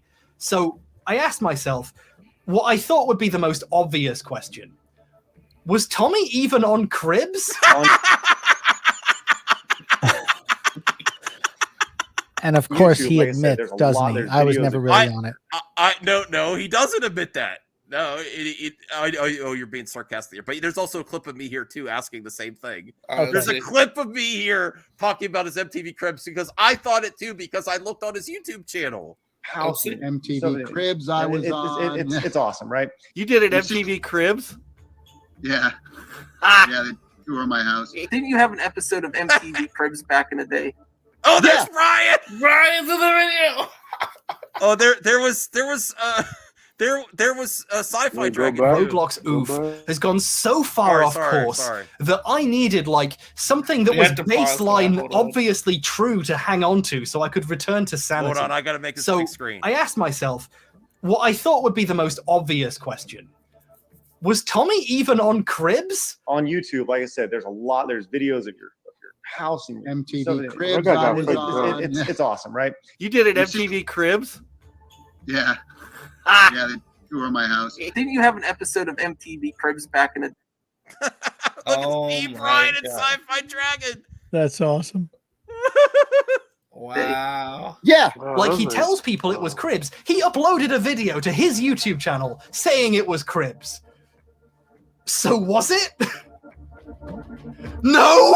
Cribs is, you know, a TV show. It has lists of episodes. You can just... Max, why didn't you ever look it up to see? I didn't assume. No, maybe he. Why would you not look up and make sure? I didn't think this was possible that someone would do all this stuff. Wow. I'm telling This you, is Sean, bad. This is context bad. of people, this is a gold mine. For Whoever a documentary or a movie. whoever produces it, this guy that on YouTube with 1 million subs, this video is already one of his most viewed videos because it's like such a crazy story. It's is bigger than the Tiger King. I'm telling you. Everyone that's covered this has admitted this. It's bigger than the Tiger King. Whoever does this, produces this documentary. You know, it's one thing to fake it till you make it, but he made it and then he kept faking it throughout his whole. That's weird. Narcissistic, crazy, Jesus. Yeah. All right. Check! It was obviously a lie the entire time. I don't know how no one called him on it. Do gamers just not know what Cribs is? Cribs. Yes, all right, guy. You know, I didn't remember the icons. It was a while since I watched MTV. So I didn't remember. Sorry, Max. You don't know what Cribs is. Now the production value is a little bit higher on MTV Cribs than than what he was doing. You know. With Went to the home of massively successful musicians like Snoop Dogg and Maroon 5, or other really big celebrities like Tony fucking Hawk. They did not go to the home of the guy who might have made some of the skateboard sounds for his game. Absolutely no normal person watching MTV in the mid-2000s is gonna know who Thomas the Talarico Engine even is. He did the soundtrack to Earthworm Jim. He's not a celebrity. Nobody gives a shit about his fucking fountain. Waterfall here. You know Makes who me you want actually to show pee that, right? at night, oddly enough. My mother's very proud. Cribs had very specific motion graphics, and they always showed the same factoids at the beginning every time, using the same visual. This video just has a wall of text. MTV had a very specific vibe with its backing tracks. This thing uses easily identifiable stock music. So identifiable, YouTube flagged it. But if it wasn't Cribs, then what was it? Someone in the comments says they saw this on a disc that came with a gaming magazine back in the day, but I think they're thinking of the other times he did that. Because Tommy's a massive narcissist, his website... Wait, who popped in here? Hey, senior nerd. I'm in time. I gotta see this too. Okay. has a video section with a meticulous collection of his appearances, and links to them on YouTube, some of which he uploaded himself. He links this one and calls it MTV Cribs here too, along with 2 of his PlayStation Magazine appearances. But here's the thing, Tommy's website is ancient and has several much older versions preserved on the Internet Archive. On the version from 2004, before YouTube was a thing, he would just put the videos on his own site. Many of the videos on the old site ended up as links to YouTube videos on the new one. The PlayStation Magazine house tour and interviews are here, along with this Around the World in 80 Games thing. There doesn't seem to be a Cribs video on the old version of the site, which is a bit of a red flag. Additionally, there's one house tour that didn't seem to make it to the new one, done by Gamer TV. The video itself on Tommy's site wasn't archived, but Gamer.tv was a show from the UK about gaming hosted by Sam Delaney. One episode had a feature on ways to make money in the game industry, professional gamers, voice actors, and of course, a certain composer. Hey, I'm Tommy Talarico, Oh my and sound designer for video games. Hey, wait a second. Hey, I'm Tommy Talarico, composer and sound designer. Oh no. No. Oh no. Amazing. Yes. Do you think he thought people wouldn't see it because it was in the UK? Well, as and a that he thought YouTuber, he could... I know it was bullshit. I know 'Cause I watched- clickbait's a thing. Maybe he just wanted views on that video. I don't know. But then he doubled down on the lie. Like he's like, yeah, Okay, yeah. so I saw this on Richard's Reviews USA. We did a live stream, and I was like, was Tommy Talarico on MTV Cribs? Because I see every episode of Cribs back in the day. I never remember him. I'm gonna make a Cribs episode, and I'm gonna do MTV Cribs dedicated to Tommy Talarico for myself. I was thinking like maybe it was a Mandela effect because I remember that. I remember the episode with the Osbournes. I remember, that's one thing to get like. It's just like I did it for views on YouTube. No, he's like, I was. I was in Cribs. What do you think of that, Sean? Dude, it's insane. I mean, look, the Dalai Lama thing with the wax doll is just like, are you kidding me? Like, I was watching this at work. I couldn't even handle the customer. I was like, what? I'm like, I was like, the MTV Cribs was not real. I'm like, dude, I want to see Pat the NES Punk and Ian's reaction to this documentary on their podcast. It's going to be amazing. This is such vindication for them too. Yeah, I want to meet Pat and Ian. By the way, how do you feel like this guy for video games? So this episode is using a cut down version of the footage we saw in Tommy's video. So now we know who really shot this footage. Gamer.tv used to have a website, gamer.tv. Oh, that's clever. It's down now, but in archives it's clear the site used to have a video section with extra stuff. One of the extra videos appears to be about a gamer with a Ferrari and a luxury home. I think Gamer.tv met Tommy and toured his house, used clips from this in their show, and uploaded the entire house tour as a bonus feature to their website. The video linked here is sadly not archived either, at least not directly. It was preserved if, say, Tommy downloaded it and put it on his own website, and then later moved his video archive to YouTube. This is a kind of cool act of video preservation, except for the part where it somehow ended up being called MTV Cribs. How did that happen? I mean, the file on his website was named correctly. This would be a difficult thing to get wrong unless he did it on purpose. MTV Cribs I was on. It's awesome, right? Is Tommy just like a pathological liar? Does he have to lie to sound more interesting no matter what? Like how he went Wow.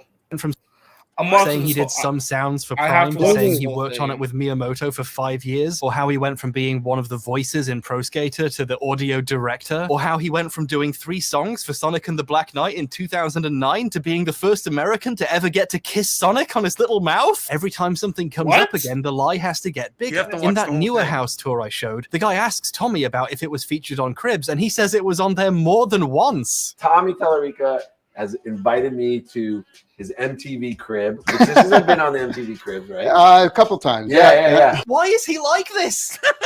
Why are you like this? I know you're still watching, Tommy. Explain yourself. He is What are you watching. doing? What are you fucking doing? Prime time. Now that he actually gets to the okay, that's where we're cutting it off. No, let's watch it. No. let's watch it. We're gonna end at 3 hours. What did you think of that? Are you are you drawn to this, Sean? Do you think you're going to check this out?